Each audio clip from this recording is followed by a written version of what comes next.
Et vas-y que ça papote. Mais c'est comme ça qu'on s'interroge. Et qu'on discute de sujets profonds.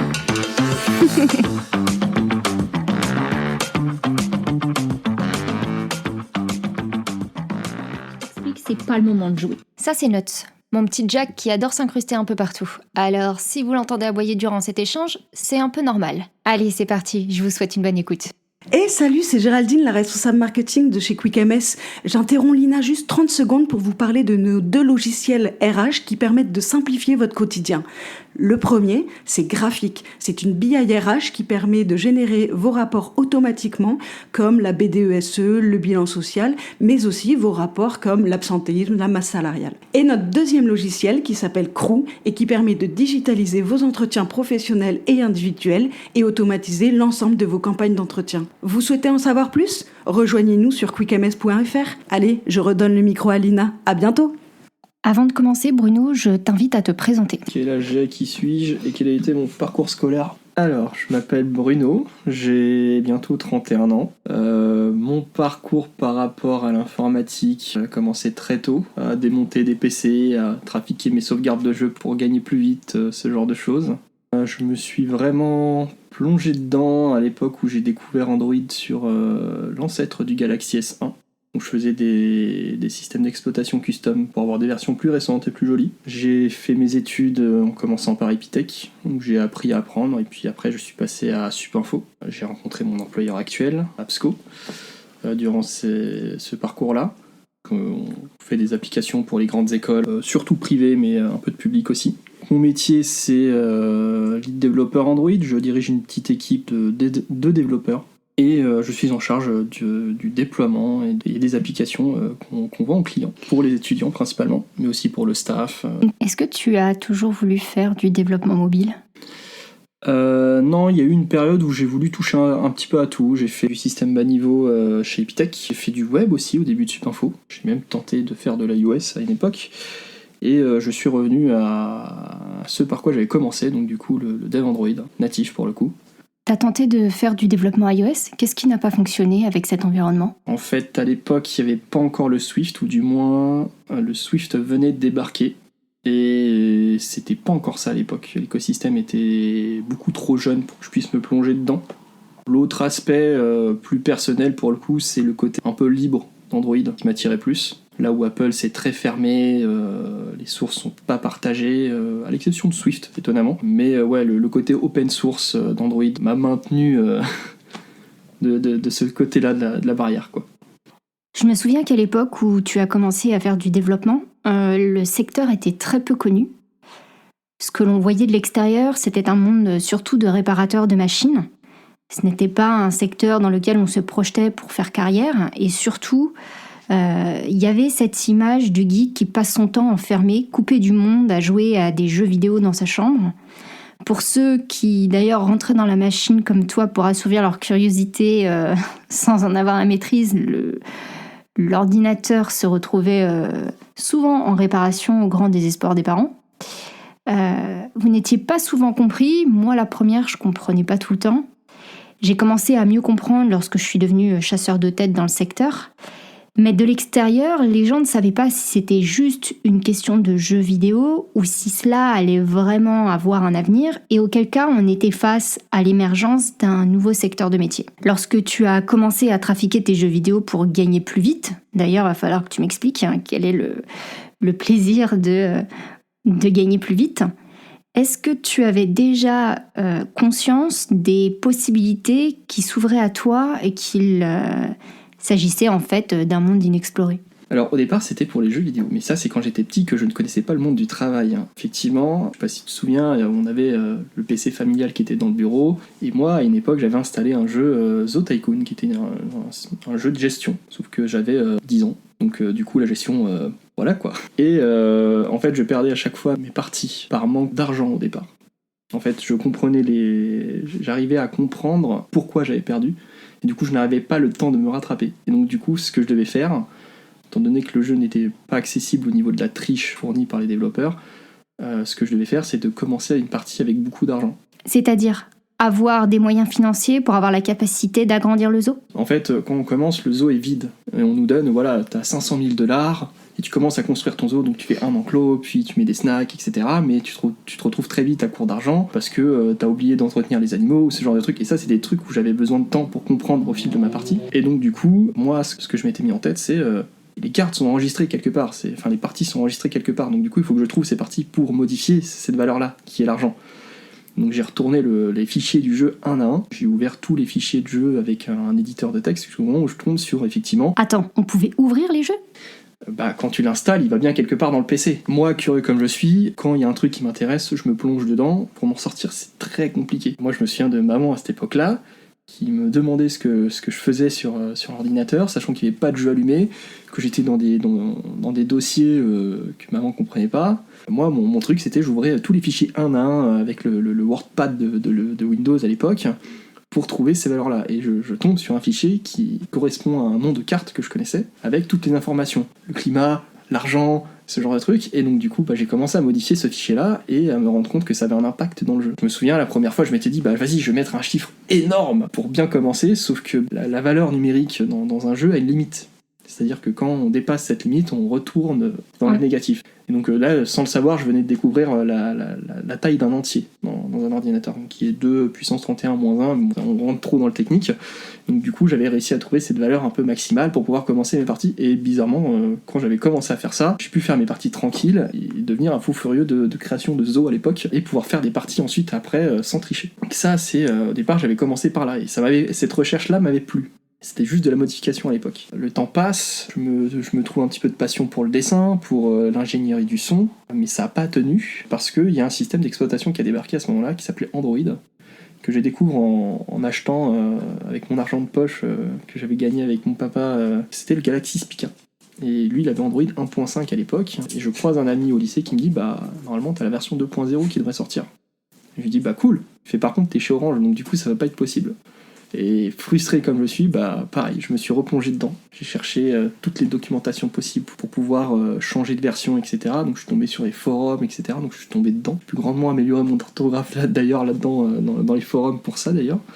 Poser des questions à droite à gauche, savoir comment ça fonctionnait, faire mes premiers flashs, à m'intéresser, voir que un Android d'un système à un autre, c'est pas du tout la même chose. Il y en a un qui est en version sombre, un autre qui est en version claire à l'époque. Le dark mode n'existait pas. Donc du coup, je me dis, ça serait bien qu'on puisse ramener ce thème-là sur mon téléphone, etc. Donc je commence à me plonger de plus en plus dedans.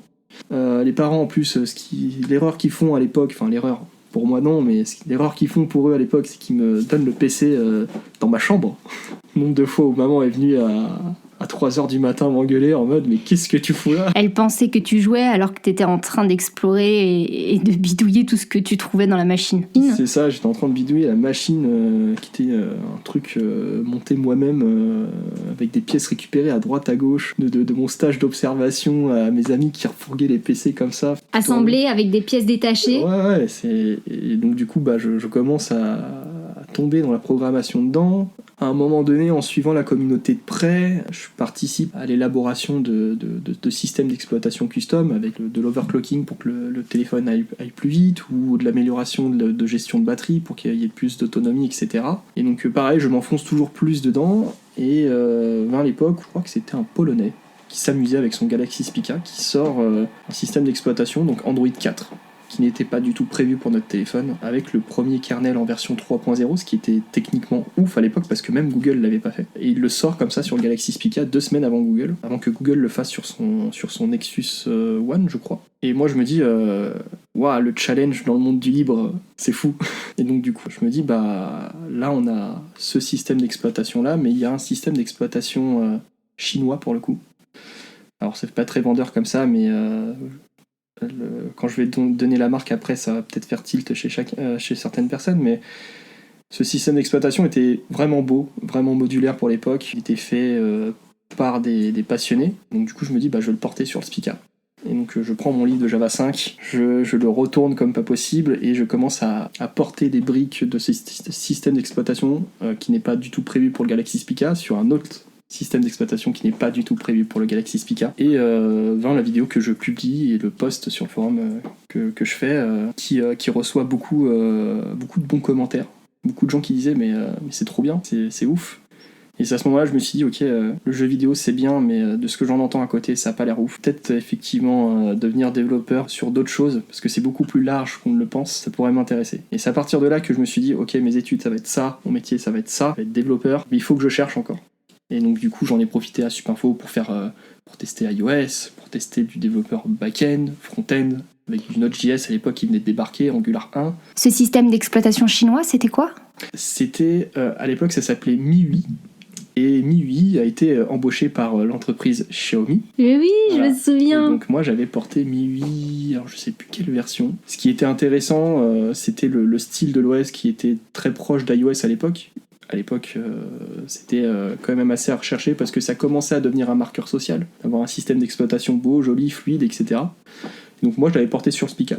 En l'occurrence c'était beau, c'était pas fluide, parce que c'était pas prévu pour, le téléphone était archi-vieux, mais au moins j'ai réussi l'exploit de le faire tout seul dans ma chambre, en n'ayant eu aucun cours et avec mon pauvre bouquin à côté. Pour revenir à ton parcours, tu n'étais pas très soutenu parce que l'informatique était un milieu inconnu où il y avait cette image péjorative qu'il était destiné aux geeks, des personnes pas très sociables. Et j'ai 2 points sur lesquels on nous qualifiait à l'époque, maintenant beaucoup moins parce que le marketing entre guillemets a fait le taf, mais il y en a encore beaucoup d'ailleurs à faire. Mais à l'époque, l'ingénieur, c'était le barbu au fond de sa cave qui voyait pas la lumière du jour. Ce qui est, entre guillemets, vrai pour moi. Mais non, c'est pas que ça aujourd'hui. C'est pas que ça aujourd'hui. Aujourd'hui, ça a été suffisamment bien vendu et en disant, voilà, tout le monde peut coder. Oui, effectivement, tout le monde peut coder. Alors, ça demande du travail, ça demande un accompagnement spécifique à chacun, je pense. Il y en a qui n'apprennent pas de la même façon. Mais tout le monde peut le faire. Ça, aujourd'hui, c'est acquis. Le point qui manque, selon moi, et je pense que c'est la dernière étape avant que le métier de développeur devienne un métier qui, pour moi, deviendrait commun à tout le monde, c'est l'arrivée des femmes dans ce métier-là. Très compliqué. Il y a 10 ans en arrière, quand je recrutais pour ce secteur, on notait 2 choses importantes. La première, c'est qu'il y avait une pénurie de candidats qui faisaient de vous ce que j'appelais, à l'époque, les rois du pétrole. Je me souviens d'un jeune de 19 ans, pas le bac, vendu pour un salaire de 62K. Vous étiez tellement peu nombreux sur ce marché, face à beaucoup d'offres d'emploi, que vous pouviez prétendre à des salaires très élevés. Une personne qui sortait d'école, par exemple, pouvait prétendre à un salaire entre 40 et 45K en fonction des technologies sur lesquelles elle développait. Le problème que cela a posé, c'est que pour les autres secteurs, tels que par exemple la RH, le commerce, la communication, il y en a qui pensaient pouvoir prétendre à ce même niveau de rémunération en sortant d'école. C'était d'ailleurs le discours qu'on pouvait retrouver dans certaines écoles de commerce. Quand vous sortirez, surtout ne prenez pas un salaire de 38-40K. Et moi qui recrutais, j'ai vite compris que les personnes qui s'engageaient dans ce secteur de l'informatique, certes, étaient très bien rémunérées, mais prenaient en fait un risque énorme puisque les langages de programmation évoluant et se multipliant très rapidement faisait que si les développeurs ne faisaient pas de veille ou n'évoluaient pas au même rythme que l'exigeait ce secteur, en fait, ils perdaient de leur valeur. C'est-à-dire que de 50K, en 3 mois, tu pouvais redescendre à 30K. Et c'est comme ça qu'à 30 ans, t'arrives pré-retraité. La seconde chose importante, c'est que les femmes étaient extrêmement rares. Je pense que pour une centaine de CV, je devais même pas avoir une femme dans le panel. Et encore. Souvent, il s'agissait de mathématiciennes, et non une personne qui, comme toi, avait fouillé dans le code et s'était passionnée de par les jeux vidéo. Je sais pas quelle était vraiment leur place, mais je me demande si c'était parce qu'elles n'osaient pas ou si c'était vraiment parce qu'à la base, c'était très masculin. Il me semble qu'initialement, le métier de développeur, c'est un métier féminin. Ça date d'il y a très longtemps. Et ce métier a été d'un coup masculinisé, on va dire ça comme ça, parce que les hommes se sont rendus compte qu'il y avait de l'argent à se faire. Alors ça date d'une époque où je n'étais pas né, ça c'est sûr. L'autre point, c'est que, à mon époque en tout cas, quand je faisais mes études, c'était compliqué d'être une femme dans une école d'ingénieur. Surtout par exemple dans les écoles type Epitech, où les étudiants débarquent, ont une introduction de 30 jours, et après sont totalement livrés à eux-mêmes avec très très peu d'encadrement. Ce que tu appelles les 30 jours, c'est la fameuse piscine d'Epitech. Ouais. À Supinfo, je l'ai un peu moins connu parce que Supinfo, dans leur cursus, ils intègrent une dimension un peu management, gestion de projet, plus généralisé. Mais oui, en fait, le problème, c'est que ce métier-là est présenté par des hommes et leur communication est très orientée homme, quoi. Et ça pose problème, alors que normalement, comme tu l'as dit, il y a des mathématiciennes qui sont très reconnues. Il me semble que la personne qui a créé le langage C, par exemple, qui est reconnue mondialement, il me semble que c'est une femme, si je dis pas de bêtises. Petit erratum de Bruno qui, après notre échange, a tenu à vérifier ses dires. Il s'avère que le langage C a été créé dans les années 70 par 2 hommes et que c'est dans les années 50 qu'une mathématicienne a créé le langage C10, prémisse du langage C. Pourtant, elles ont leur place ici, mais c'est très compliqué. Aujourd'hui, ça progresse, mais c'est pas encore ça. Aujourd'hui, si tu vas dans une classe d'ingénieurs, plus de 50% qui sont des hommes. Mais c'est parce que on présente ce métier-là et ces études-là principalement pour des hommes, en fait. On le présente pas, on le met pas assez en avant pour des femmes. Quel type de communication faudrait-il mettre en place pour inciter ou inviter plus de femmes à se diriger dans le domaine du digital, selon toi ? J'ai pas la réponse, parce que c'est pas mon métier, mais je pourrais présenter ça d'une autre manière. Quel genre de communication faudrait-il avoir pour qu'il y ait beaucoup plus d'hommes dans les métiers type crèche, babysitter, prof d'école maternelle, ce genre de choses. Parce que moi j'ai un souvenir, en tout cas à l'époque, où il y avait beaucoup de femmes dans ces métiers-là, très peu d'hommes. Qui est toujours le cas, Et c'est toujours le cas. Il y a des disparités. Alors il y a des métiers où il y a beaucoup plus d'hommes, il y a des métiers où il y a beaucoup plus de femmes. Alors après, c'est les goûts et les couleurs de chacun, mais je pense que le problème vient vraiment de très loin, carrément si on descend au niveau de l'éducation du gosse. Si on arrête de genrer les métiers, si on arrête de genrer une partie de l'éducation, effectivement, peut-être qu'au moment de faire des études pour s'orienter vers un métier, peut-être qu'à ce moment-là, il y aura un mélange qui se ferait.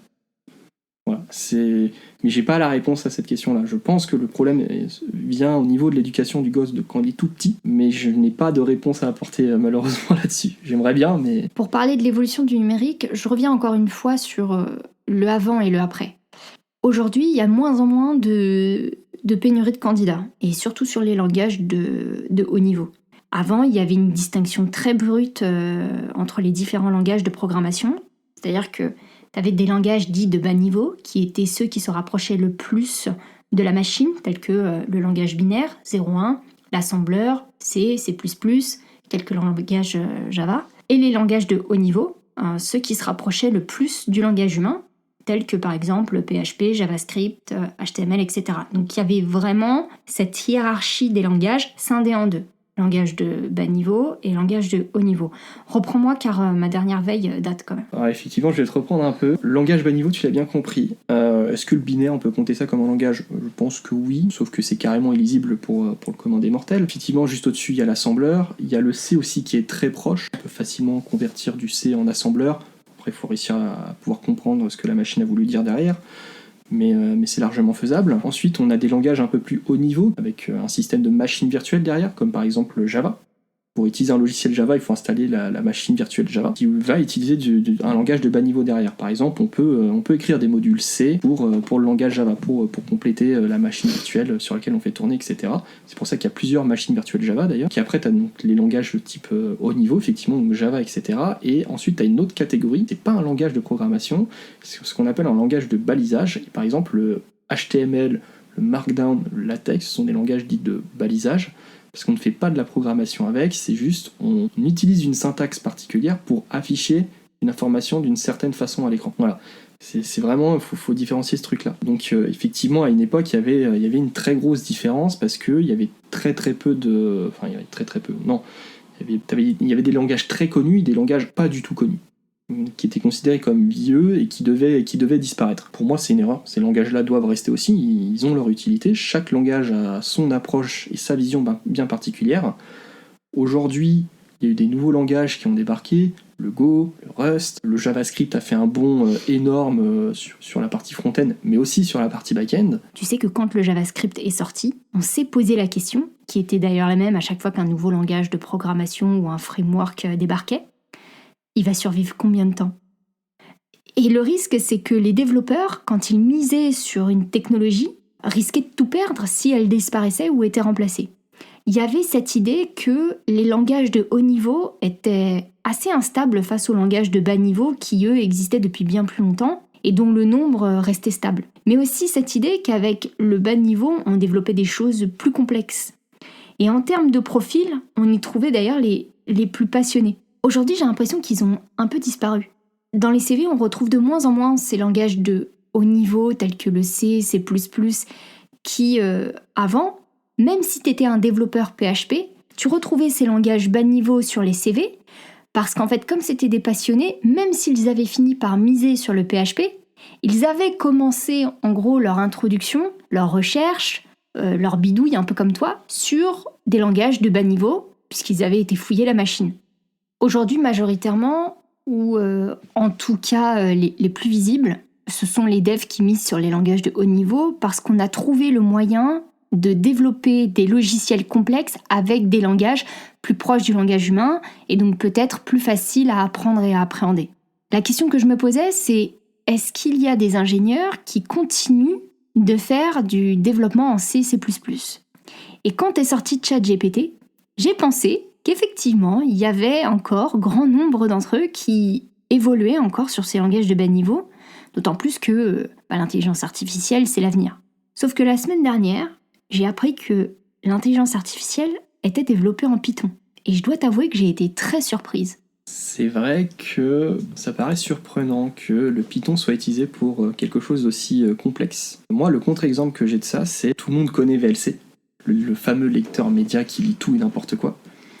Et VLC, pour des raisons de droit, recode, c'est... Donc VLC, c'est le logiciel ayant pour logo le plot de chantier.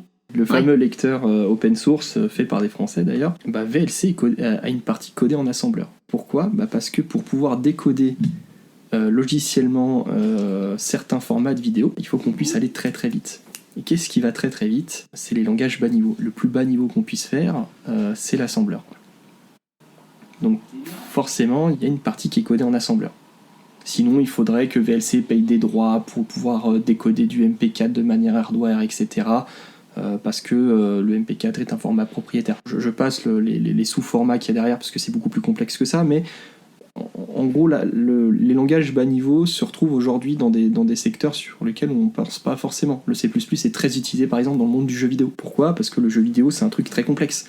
Il faut afficher des graphismes à l'écran, il faut gérer des mini-intelligences artificielles pour déplacer des personnages à l'intérieur. On doit gérer le son, aussi la partie web pour pouvoir jouer à plusieurs, par exemple. Les principaux moteurs sont développés en C++, par exemple. Mais c'est vrai que pour l'intelligence artificielle, on se dirait, mais pourquoi ils n'utilisent pas de l'assembleur, du C, du C++, ou même du Rust aujourd'hui, qui est un prétendant au Saint Graal de ce que pourrait être utilisé dans les langages bas niveau. L'avantage du Python, c'est que le Python est un langage très simple.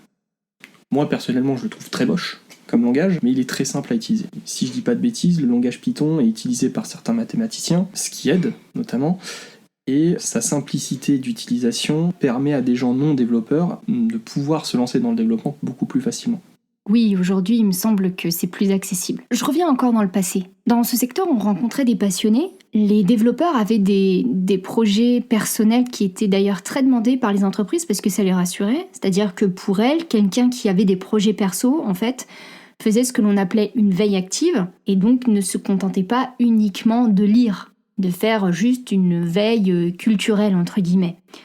Pour elles, pour ces entreprises-là, les personnes qui avaient des projets personnels faisaient une veille active dans le sens où, certes, elles se renseignaient sur ce qui allait sortir, mais testaient aussi les nouvelles technologies, cherchaient et créaient. Et cela, parfois, ça avait beaucoup plus de valeur que le contenu du CV à leurs yeux. Aujourd'hui, les profils, je les trouve beaucoup plus différents. On y trouve des personnes en reconversion, beaucoup de diplômés et moins de passionnés, moins de candidats avec des projets perso. Je pense que cette évolution, c'est ce qui amène vos métiers à devenir communs, en fait, pour reprendre tes termes. Mais j'ai le sentiment que ce qui faisait que ce secteur était atypique et attachant se perd. Je vois que la technologie continue à évoluer assez vite, et en face, on a des candidats qui font de la veille, majoritairement, parce qu'en fait, ils n'ont pas le choix, mais peu, voire pas du tout, font de la veille active. Et je me demande comment c'est possible. Si je devais imager ton époque et la mienne, parce que j'ai fait du recrutement aussi pour mon équipe, on va dire que toi, à ton époque, tu cherchais l'oasis au milieu du désert. Et moi, aujourd'hui, je cherche toujours cette oasis, mais au milieu de la jungle. Forcément, pour trouver une source d'eau, c'est plus simple aujourd'hui qu'à l'époque. Et donc du coup, il y a moins ce sentiment de satisfaction de « Ah là, j'ai trouvé quelqu'un de passionné ». Parce qu'aujourd'hui, en fait, le marché est, à mon sens, bientôt saturé. Ah ouais, tu penses qu'il est bientôt saturé ? Il est bientôt saturé parce que je le sens dans les recrutements, je le sens moi dans ma recherche d'emploi par exemple. À l'époque, on avait beaucoup moins de candidats. Effectivement, moi quand je faisais mes 2 premiers recrutements, c'était très simple. La lettre de motivation, je la lisais pas.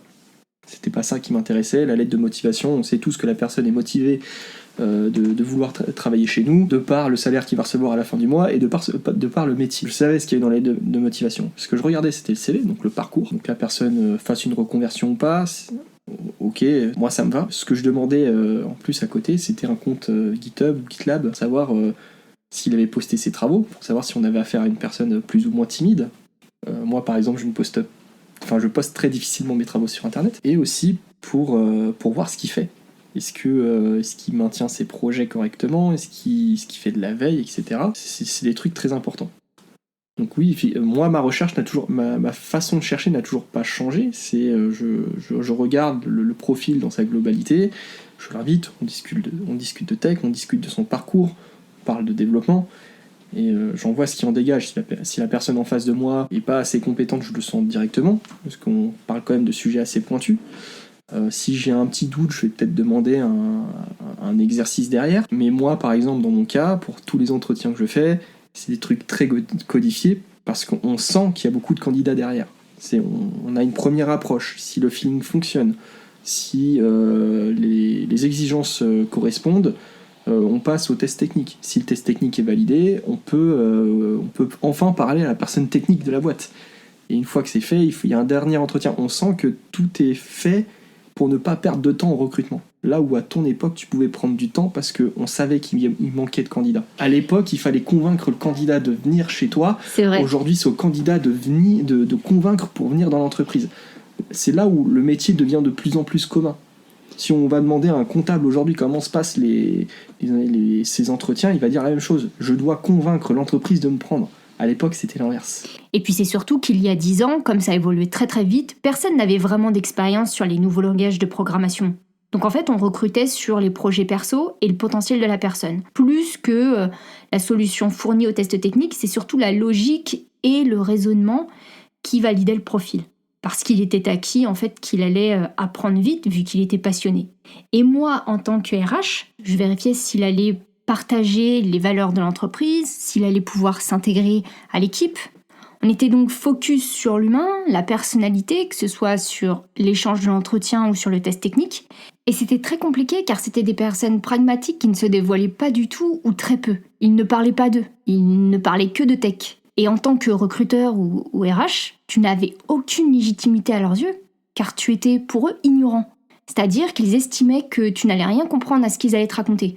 En fait, ils pensaient dans leur tête, en gros, tu vas me poser des questions que tu ne comprends pas et auxquelles tu ne connais pas vraiment les réponses parce que tu n'es pas dans la tech. Mais quand tu étais curieux de comprendre, de les comprendre et que tu les mettais face à un challenge, tu les embarquais parce qu'ils étaient curieux et encore une fois passionnés. C'était des personnes qui avaient envie de créer. Ouais, moi, par rapport à aujourd'hui, c'est plus de la recherche par mots-clés. Moi, par exemple, je postule et le recruteur aujourd'hui, étant donné qu'il a beaucoup de candidats à avoir, il va chercher par mots-clés. Ah, il a ça dans son CV, donc du coup, potentiellement, c'est un candidat. Et en fait, cette première approche, elle a plus cette notion de vouloir faire parler le candidat. C'est plus, on va faire un entretien, on va expliquer ce que fait l'entreprise, et puis, tiens, est-ce que tu utilises tel framework, bien précisément ? Est-ce que tu as déjà fait ça, précisément ? La personne en face, la personne qui pose ces questions ne sait même pas, ça se trouve, de quoi elle parle. J'ai déjà eu des entretiens où je savais que le recruteur en face de moi n'était pas du tout tech. Donc je pouvais très bien répondre oui ou non. Lui, il avait juste à cocher une case, à passer son papier à la personne tech, et c'était lui qui prenait la décision. Ça perd un peu de saveur. L'autre partie qui a changé, c'est les tests techniques. Aujourd'hui, beaucoup d'entreprises, ça reste que mon avis, beaucoup d'entreprises ne jurent que par le test technique. Le problème des tests techniques aujourd'hui, c'est que soit ils sont mal faits, soit ils sont faits par des boîtes spécialisées pour ça, dans lequel effectivement ce qu'on attend, c'est pas forcément la réponse parfaite, mais plutôt le raisonnement qu'il y a derrière. Et il y a des tests techniques plus ou moins longs de mise en situation. Le problème aujourd'hui, c'est que, un, ça prend du temps, et deux, les entreprises qui utilisent ces tests techniques pour recruter ne l'utilisent pas forcément de la bonne façon. Ah, moi, je vais pas prendre tel candidat parce qu'il a eu que 80% de bons résultats. Oui, il a eu quand même 80%, c'est énorme. Pour le test technique que tu as donné, les 20% qui restent, généralement, c'est de la micro-optimisation auquel tu n'as pas forcément besoin. Alors oui, cette micro-optimisation, elle existe, on peut toujours optimiser, il y a toujours plus rapide, toujours mieux, etc. Mais le code parfait n'existe pas. Sinon, le métier de développeur, il aurait duré 20 ans, et puis tout tournerait bien, il n'y aura plus besoin de développer, quoi. Il y a beaucoup d'entreprises qui, parce qu'ils n'ont pas le temps ou parce que les personnes en charge de ces recrutements ne se penchent pas réellement sur la tech, utilisent mal ces tests techniques. À l'époque, c'était pas trop le cas. À l'époque, effectivement, ils faisaient plus attention au raisonnement, etc., parce que le métier commençait à se démocratiser. On commençait à avoir beaucoup de demandes et merci Apple sur ça, d'ailleurs, d'avoir ouvert un store qui a permis bon nombre d'entreprises de pouvoir démarrer là-dedans. Il y avait une pénurie de candidats et il faut trouver la personne qui n'est pas forcément bonne, mais qui va se donner à 200% dans ce qu'il fait. Aujourd'hui, ils cherchent plus ce genre de personne, ils cherchent juste la personne qui va cracher du code au possible dans les technos qu'elle utilise. En parlant de code, certains disaient que si tu repassais derrière un développeur qui ne mettait pas de commentaires dans son code, ou qui n'avait pas la même vision que toi, ou encore qui ne codait pas comme toi, cela pouvait être très compliqué. Lorsque tu dis qu'il n'y a pas de code parfait, tu veux dire qu'il y a un langage de programmation, mais qu'après, chacun code à sa façon, c'est ça ? Pour 20 lignes de code, t'as 2000 façons de faire. C'est l'expression qu'avait sorti l'ancien directeur d'Epitech, Nicolas Sadirac. C'est l'expression qu'il avait sortie lorsqu'il s'est présenté, qu'il avait fait sa première conférence, l'année où je suis rentré à Epitech. Il a dit, pour 20 lignes de code, il y a 2000 façons de faire. C'est toujours vrai ? C'est toujours vrai. Ça apporte deux choses. Effectivement, ça note l'importance de coder clairement, donc avoir des noms de variables très clairs, avoir une documentation fournie, si nécessaire, parce qu'on n'est pas obligé de fournir de la documentation. Des fois, il y a 2 lignes de code, t'as pas besoin de les documenter tellement que c'est clair. Mais ça met l'accent sur, ok, il faut qu'on pense aux autres développeurs qui vont développer avec nous. Et l'autre point, c'est, si tu triches, on le verra. Ah ouais ? Et oui. La réutilisation de code, notamment du code sous licence, privé, licence Apache ou ce genre de truc, impose certaines clauses, citer l'auteur original du code par exemple, garantie fournie, l'utilisation commerciale ou pas de ce code. Si elles sont là, c'est pour protéger donc du coup les développeurs qui écrivent ces logiciels ou ces bouts de code. Donc du coup, si on les réutilise, ça va se voir.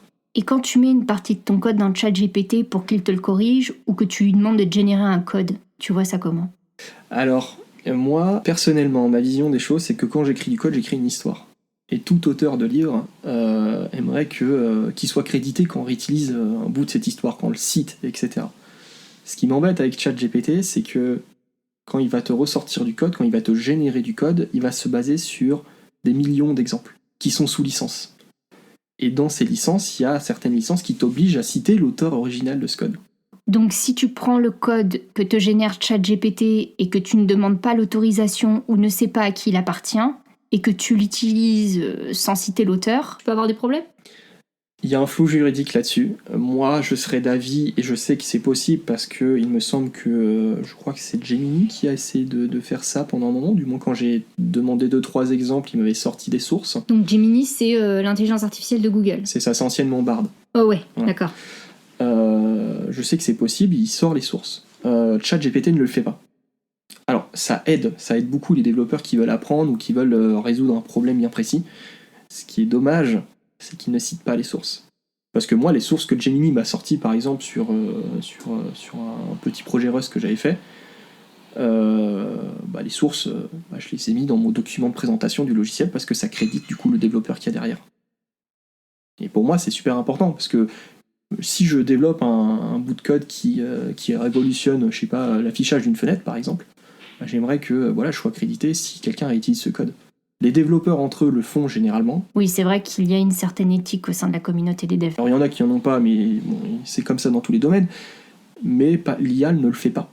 L'IA n'a pas été prévue pour à la base. L'IA, son job à la base, c'est on te fournit énormément de texte Derrière, on va te donner des indications sur ce qui est un bon texte et ce qui est un mauvais texte. Et toi, derrière, ton but, c'est de répondre ou de donner la suite du texte qu'on va te donner. Et ils pensent pas forcément à se dire « Ok, il me pose une question en Rust pour prendre une liste de nombres entiers et tous les nombres pairs, je le remplace par un mot, par exemple. » Bah, ce code-là, techniquement, quand il va ressortir ce code-là, il se sera inspiré d'un code d'une personne qui aura posté son code, je sais pas, sur GitHub ou sur Reddit, par exemple, qui fait exactement la même chose, et il va pas le critiquer. Donc quand toi, tu vas utiliser ce code-là, techniquement, si cette personne-là s'en rend compte, et qu'il a mis son code sous licence, bah, peut techniquement te demander Des comptes. des comptes. J'ai quelques questions à te poser sur l'intelligence artificielle, mais avant d'entrer dans ce sujet d'actualité très passionnant, tu fais encore de la veille, toi, aujourd'hui? Je fais toujours de la veille. Toujours de la veille. C'est à peu près combien de pourcentage de... Alors, t'as de la veille durant, j'imagine, durant tes heures de travail, entre guillemets, et encore, mais surtout sur ton temps perso. C'est à peu près combien ça représente à peu près quelle partie de ton temps perso? Alors, je fais de la veille tech au sens large pour me mettre au courant de ce qui va se faire, de ce qui se fait, de ce qui va être déprécié puis abandonné. C'est très important, notamment sur Android. Il faut savoir qu'est-ce qui va arriver dans la nouvelle version du système d'exploitation. C'est globalement transparent, très public. Il y a de la communication dessus, il y a des articles, etc. Je prends mes sources sur plusieurs sites pour avoir une vision la plus large possible. Je fais aussi de la veille un peu plus bas niveau, donc certains frameworks qui sortent, des langages, des librairies aussi. Librairie, pour vulgariser, c'est un bout de code réutilisable qu'on partage à d'autres gens pour savoir, tiens, je pourrais supprimer 2000 lignes de code de mon projet en utilisant cette librairie qui me résume tout en 2 lignes. Voilà.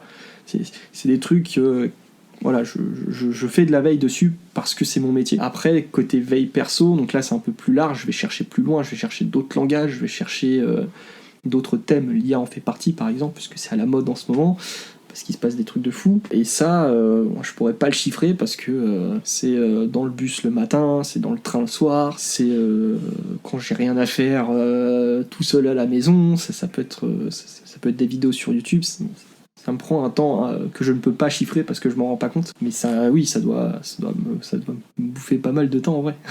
Est-ce que tu exiges que les membres de ton équipe fassent un minimum de veille? Dans mon secteur, oui.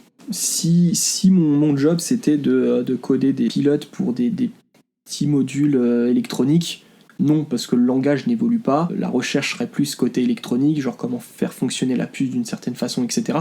Là, on est dans un milieu qui évolue. Par exemple, Android, à l'époque où j'avais commencé dessus, il n'y avait pas de gestion de permission. C'est-à-dire que on pouvait écrire une application qui filmait les gens sans demander la permission de la caméra.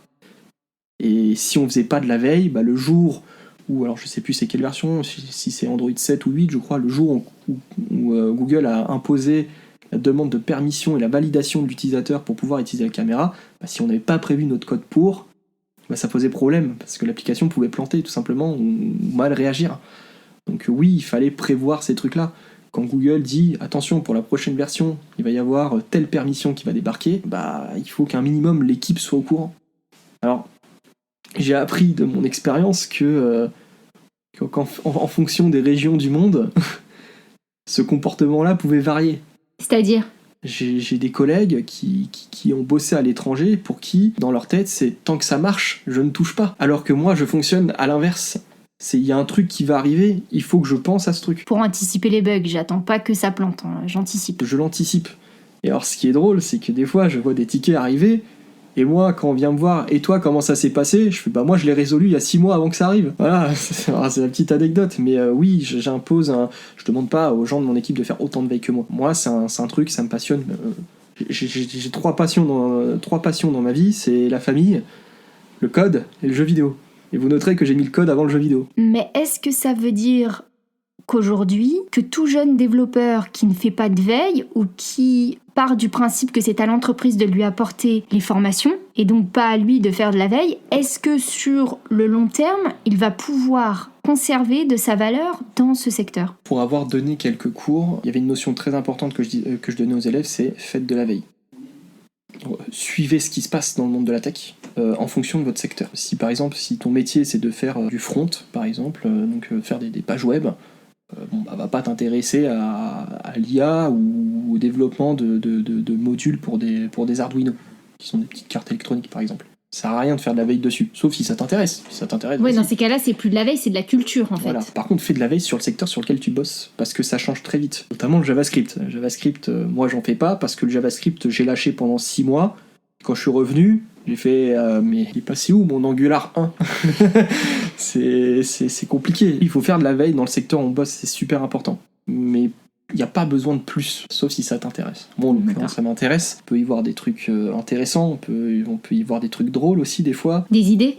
On peut y voir des idées aussi. Et du coup, intelligence artificielle, t'en penses quoi? C'est très jeune, ça évolue très très vite. Beaucoup plus vite que moi qui découvre que le JavaScript, ça évolue vite. Ouais, c'est vrai qu'on est passé quand même à ChatGPT où tu poses des questions, il te répond. Moi, j'avais même pas le temps de vraiment bien le pousser. Et t'as apparu Sora, générateur de vidéos, l'intelligence artificielle qui te génère des vidéos de 30 secondes ou 1 minute. Moi, c'est surtout l'arrivée du ChatGPT qui m'a un peu matrixé, entre guillemets. Donc, je surveillais de loin, je savais que GPT-2, à l'époque, qui est donc l'ancêtre de GPT-3 qui est utilisé par ChatGPT. Maintenant, c'est 3.5 et 4, mais... Ouais, 4.5 pour la version payante. Voilà, c'est à l'époque, hein. C'était il y a 2-3 ans max, je crois, si je dis pas de bêtises. Il y avait GPT-2 qui, son job principal, c'est tu lui donnais un début de phrase et lui, il te complétait le reste. C'était même pas un chat à l'époque. Ah, il devinait.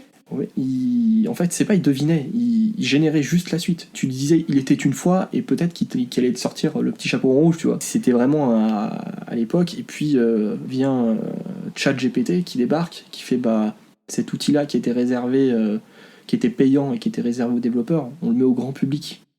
Alors je crois que c'était à des fins de test, mais ça je suis pas sûr, je vais pas trop m'avancer là-dessus, mais il le donne au grand public. En fait, GPT et ChatGPT, c'est la même chose, c'est OpenAI, non ?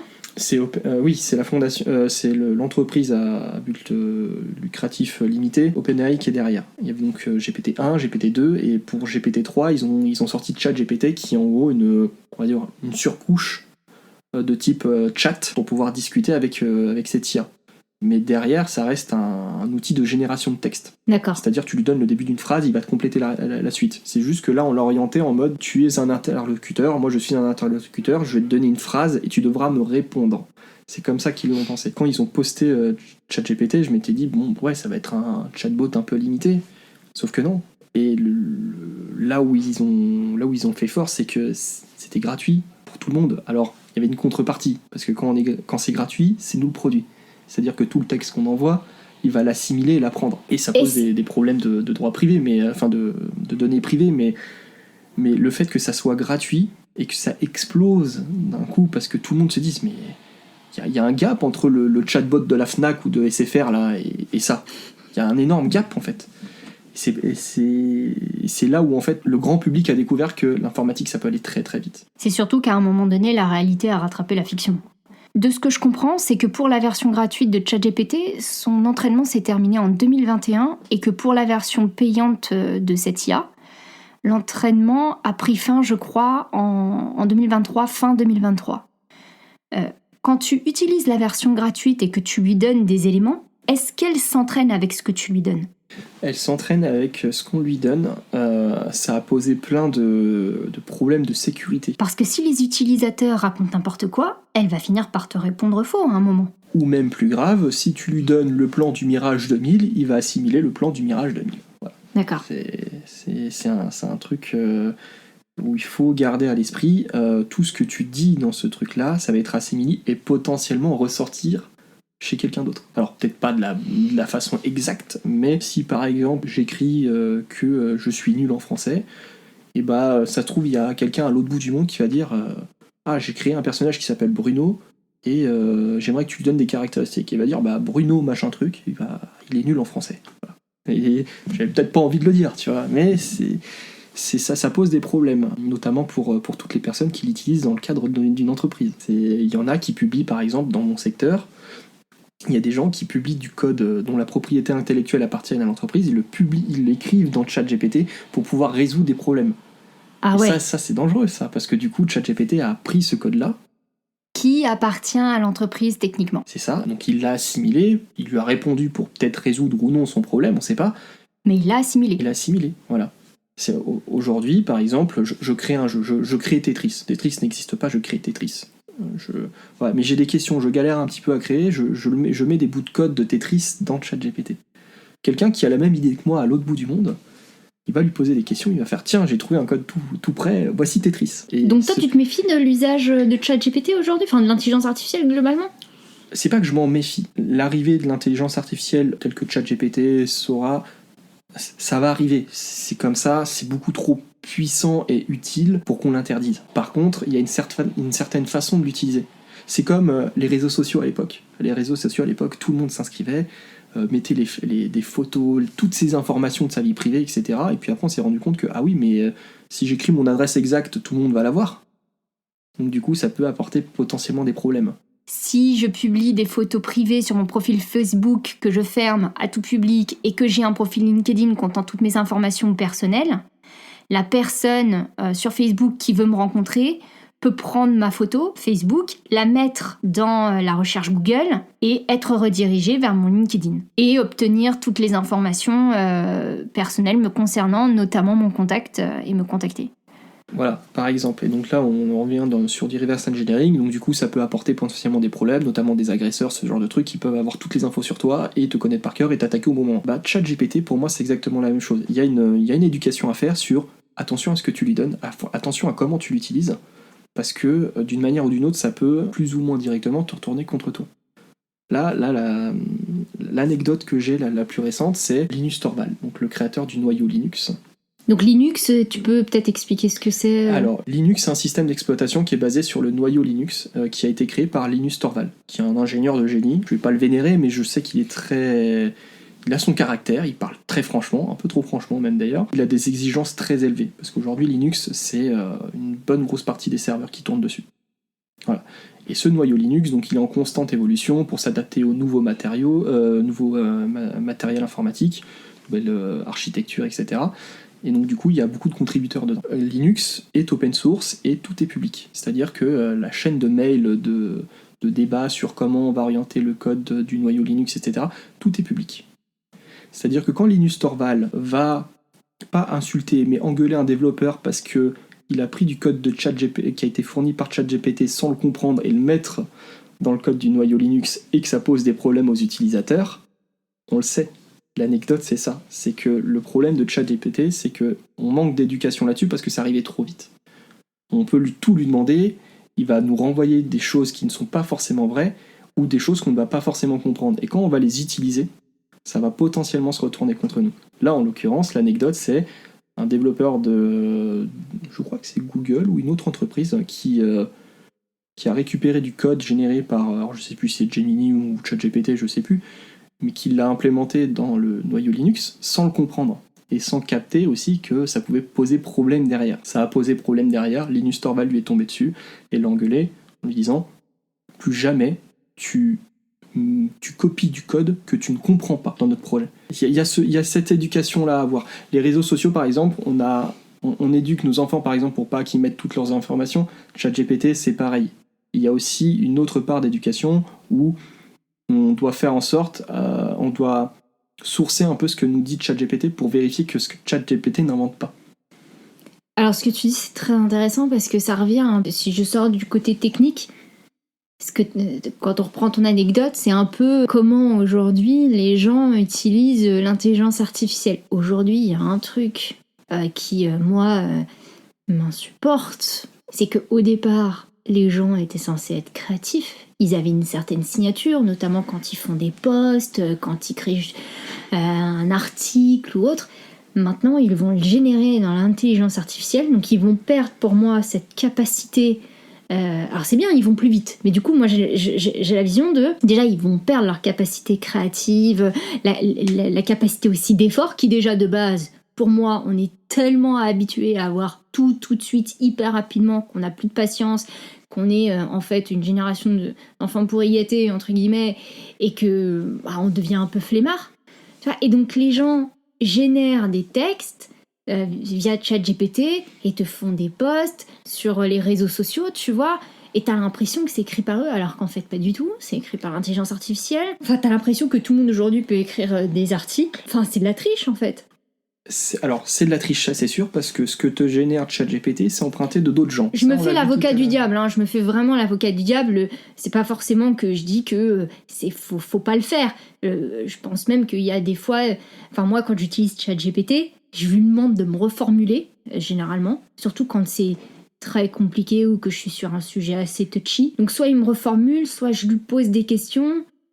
Et après, ça me donne des idées pour avoir à créer ce que je dois créer, tu vois.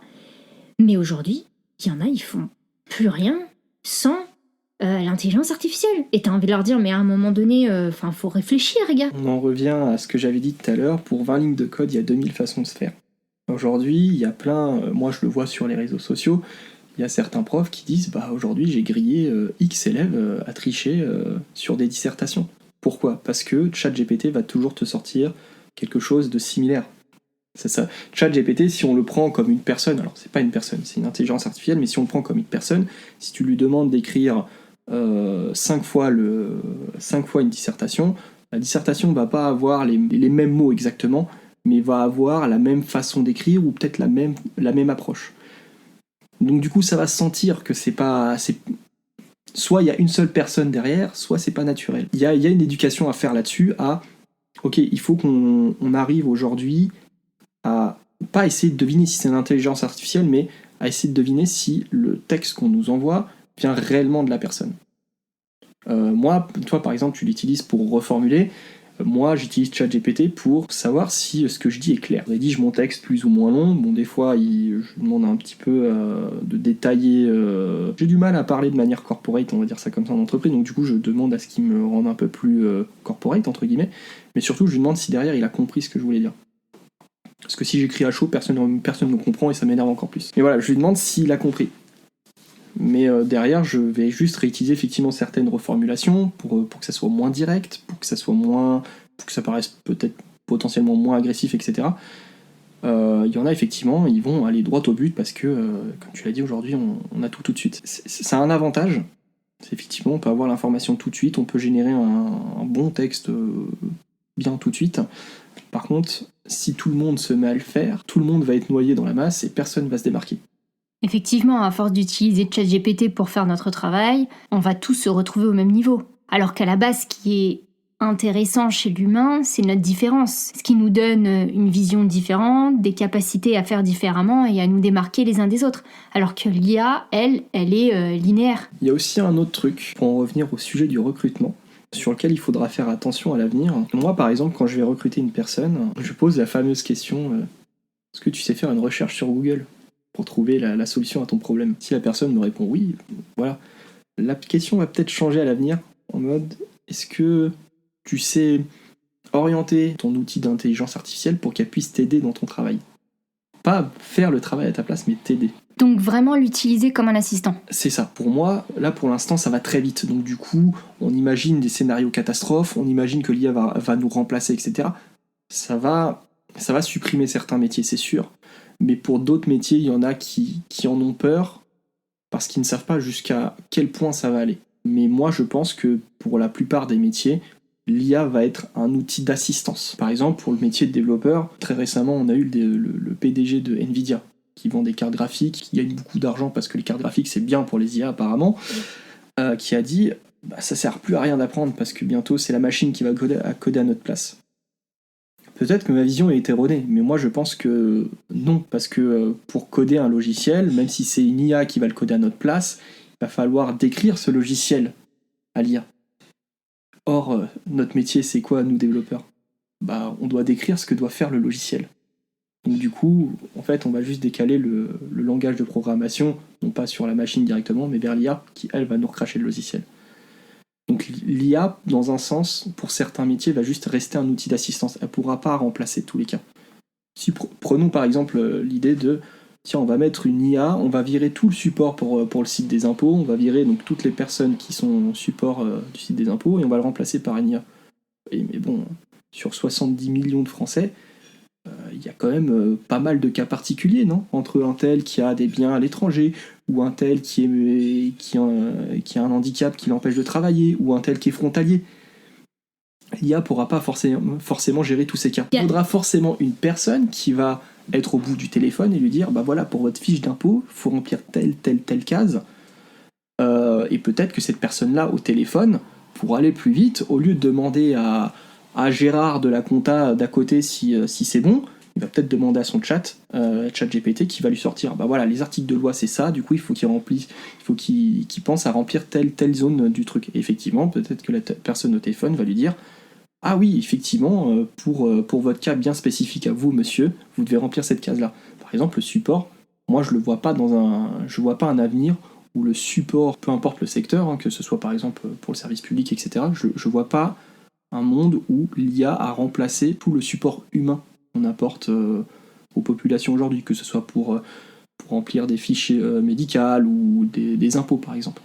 Et puis t'imagines l'entraînement que la machine elle devrait avoir? Parce que si jamais on colle ce que tu viens de dire par rapport juste au juridique, moi en RH, t'as le code du travail, donc quand tu fais ta recherche, donc t'as toutes les sources, hein, t'as le journal officiel, etc. Mais derrière, t'as des jurisprudences. Parce qu'en fait, Voilà, à un moment j'allais y donné, venir. les humains, ils ont leur spécificité, et puis en fait, ils t'ont pondu une loi, mais en fait, pour peu que ta loi elle soit floue, tu peux l'interpréter de 10 façons différentes. Elle peut pas anticiper ça. Et même si tu as une jurisprudence qui découle, ben peut-être qu'une autre interprétation de la loi peut amener une autre jurisprudence qui va soit compléter, soit en fait te donner une autre définition de la loi que la première jurisprudence, tu vois. Ça pour moi, je suis d'accord avec toi, je pense que l'intelligence artificielle ne pourra pas remplacer tous les hommes, etc. Mais par contre, elle a déjà commencé, en tout cas, à supprimer des postes. C'est-à-dire, tu parlais du recrutement tout à l'heure, en RH, les premiers postes qui ont été touchés, en tout cas sur la deuxième partie de l'année 2023, et d'ailleurs, je peux te dire que c'est un vrai sujet tabou chez les RH, personne n'en parle, il y en a qui ont réduit leurs équipes de recrutement. Mais l'intelligence artificielle, elle va faire quoi? Elle va, en gros, t'aider dans ton recrutement sur une lettre de motivation et un CV. Mais le nombre de fois où les gens, ils mentent sur leur CV, où ils le gonflent un peu, et où en fait, la personne que tu vas recevoir en face n'a rien à voir avec ce que tu crois avoir perçu dans le CV. Déjà, ça pour moi, c'est une vraie faille.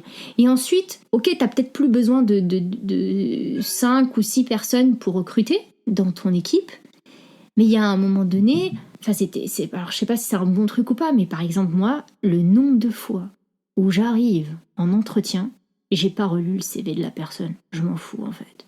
Je m'en fous. C'est ce qui m'intéresse, c'est ton histoire, qu'est-ce que tu veux, est-ce que t'es engagé. Alors après, c'est peut-être parce que je suis moins sur le côté technique, tu vois, et que c'est pas ma partie d'évaluer vraiment ou de dire ouais, il est hyper bon techniquement. Mais en fait, ou peut-être aussi parce que je viens du recrutement du milieu digital où effectivement, en fait, c'était plus ta compétence, ta capacité, ta vision, ta capacité logique, cognitive, le potentiel que tu avais, plus ton potentiel, parce qu'en fait, les langages, comme on le disait tout à l'heure, évoluaient hyper vite. Donc déjà, quand le big data est apparu, tu devais en avoir 6 en France qui faisaient du big data et qui n'en avaient fait que depuis 3 jours, tu vois. Enfin, donc t'étais vraiment sur trouver le potentiel, le profil, vraiment te baser sur le côté humain. Moi je me dis, l'intelligence artificielle, je lui ai demandé, ChatGPT, je lui ai dit en quoi tu peux m'aider dans le recrutement? Ah bah je peux faire le tri dans les lettres de motivation, dans les CV, je fais des recherches par mots-clés, donc en fait si moi je te raconte des bidons sur mon CV, et ben en fait tu vas me ressortir en haut de la pile. Et en fait, c'est moi que les gens vont appeler et vont recevoir en entretien. Alors que t'as un mec qui raconte la vérité, il a peut-être moins de mots-clés, mais c'est peut-être, tu vois, le candidat le plus intéressant. Et c'est là que l'IA ne pourra jamais remplacer cet aspect-là, c'est l'aspect social. Aspect social, humain, émotionnel. L'humain est un être social. Ça paraît tout bête, mais par exemple, quand une personne baille, il y a souvent le cas de ça fait bailler d'autres personnes. Pourquoi l'humain est un être social? Si on supprime les postes de support client, de RH, de recrutement, etc., on va perdre cet aspect social.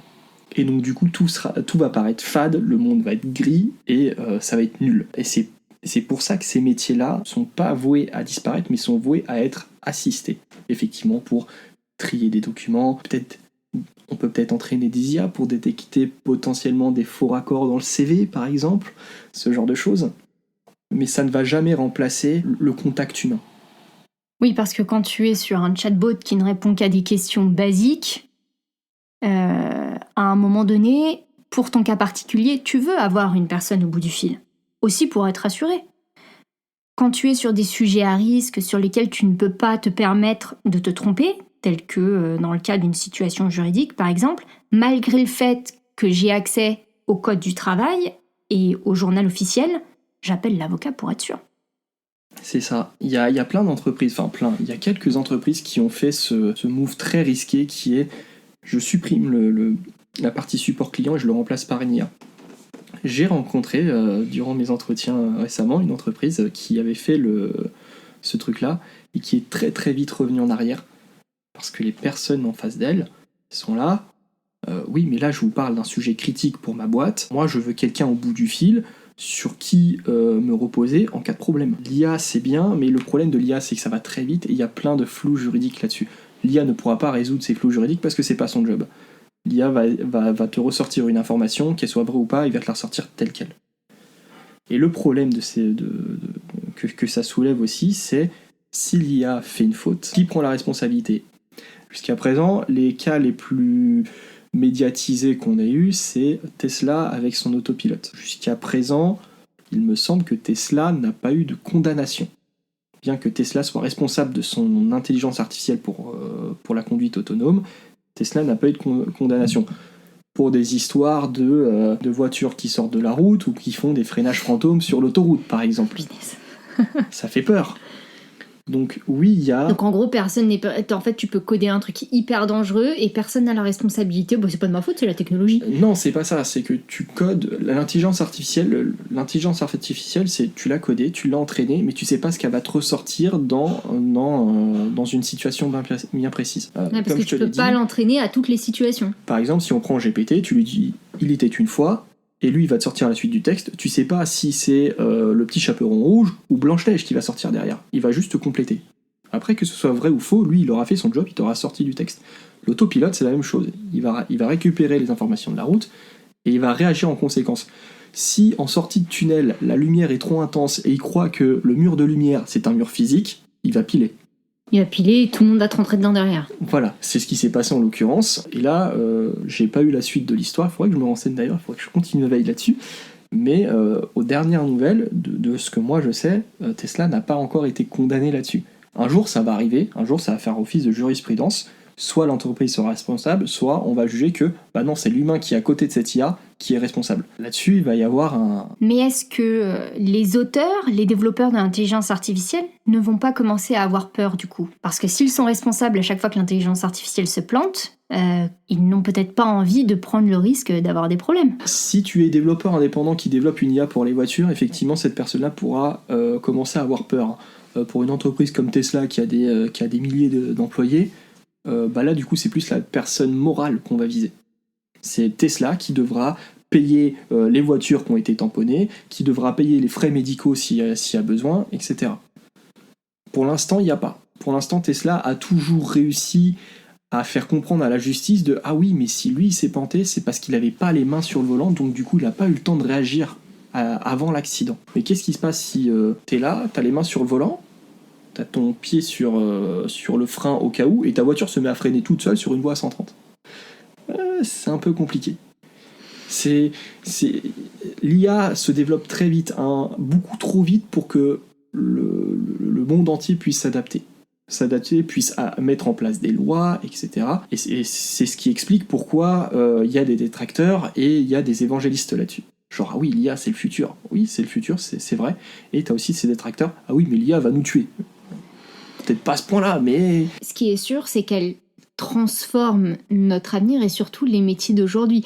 Par exemple, avant ChatGPT, j'étais convaincue que le métier des RH, alors moi je te parle RH parce que je suis RH, mais j'étais convaincue que les RH, sur l'avenir, parce que ça reste quand même un métier humain, donc tu dois t'adapter à l'humain, à comment il évolue, à ce qu'il demande, etc., à ce qu'il exige aussi, parce que maintenant, aujourd'hui, on est dans l'exigence, on n'est même plus sur ses souhaits, les souhaits des candidats, des salariés, même des CEO, de ce que tu veux, quoi, des entreprises. J'étais convaincue que la partie administrative, juridique, gestion du personnel, paye, etc., qui représentait jusqu'à 80% du poste RH, voire 100% dans certaines entreprises, à un moment donné, devait être amenée, et c'est sans l'intelligence artificielle, mais juste avec l'apparition des SIRH, donc des logiciels RH pour faire les payes, comme Payfit ou comme Lucas, devait être amené à 40% pour que les RH aussi puissent aller sur, à la base, ce pourquoi elles ont été créées, c'est-à-dire la partie humaine, donc la partie opérationnelle, et travailler sur les sujets aujourd'hui d'actualité et qui sont aussi des sujets sociétaux, c'est-à-dire la santé mentale, le bien-être au travail, protéger une entreprise, aider les dirigeants à aller là où ils veulent tout en faisant respecter les droits et les devoirs des deux parties, faire en sorte que les deux parties travaillent ensemble. Donc en fait, pour moi, le job RH, ça a toujours été le cul assis entre deux chaises. Et quand ChatGPT est arrivé,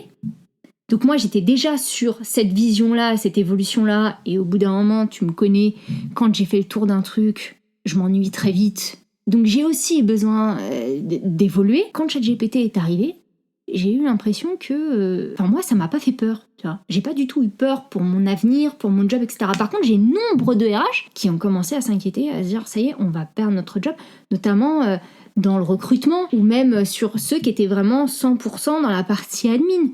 Au même titre, quand t'as Payfit qui te sort un super logiciel de paye, tu peux aussi, toi, quand t'es gestionnaire de paye, te dire en fait, je suis dans la mouise, alors qu'en fait, tu sais que Payfit, c'est pas un expert de paye, et que derrière, tu vas avoir besoin, et d'ailleurs, Payfit, qui a levé des millions, qui est devenu une licorne, au départ, n'avait pas d'experts paye. Aujourd'hui, ils se rendent compte qu'ils sont obligés d'avoir des experts paye, parce que le nombre de prud'hommes où les clients, en fait, se font toper sur des erreurs de paye, et ben les mecs, aujourd'hui, ils ont des experts paye. Donc en fait, ce truc où les gens paniquaient, dans mon milieu, ça fait évoluer la fonction.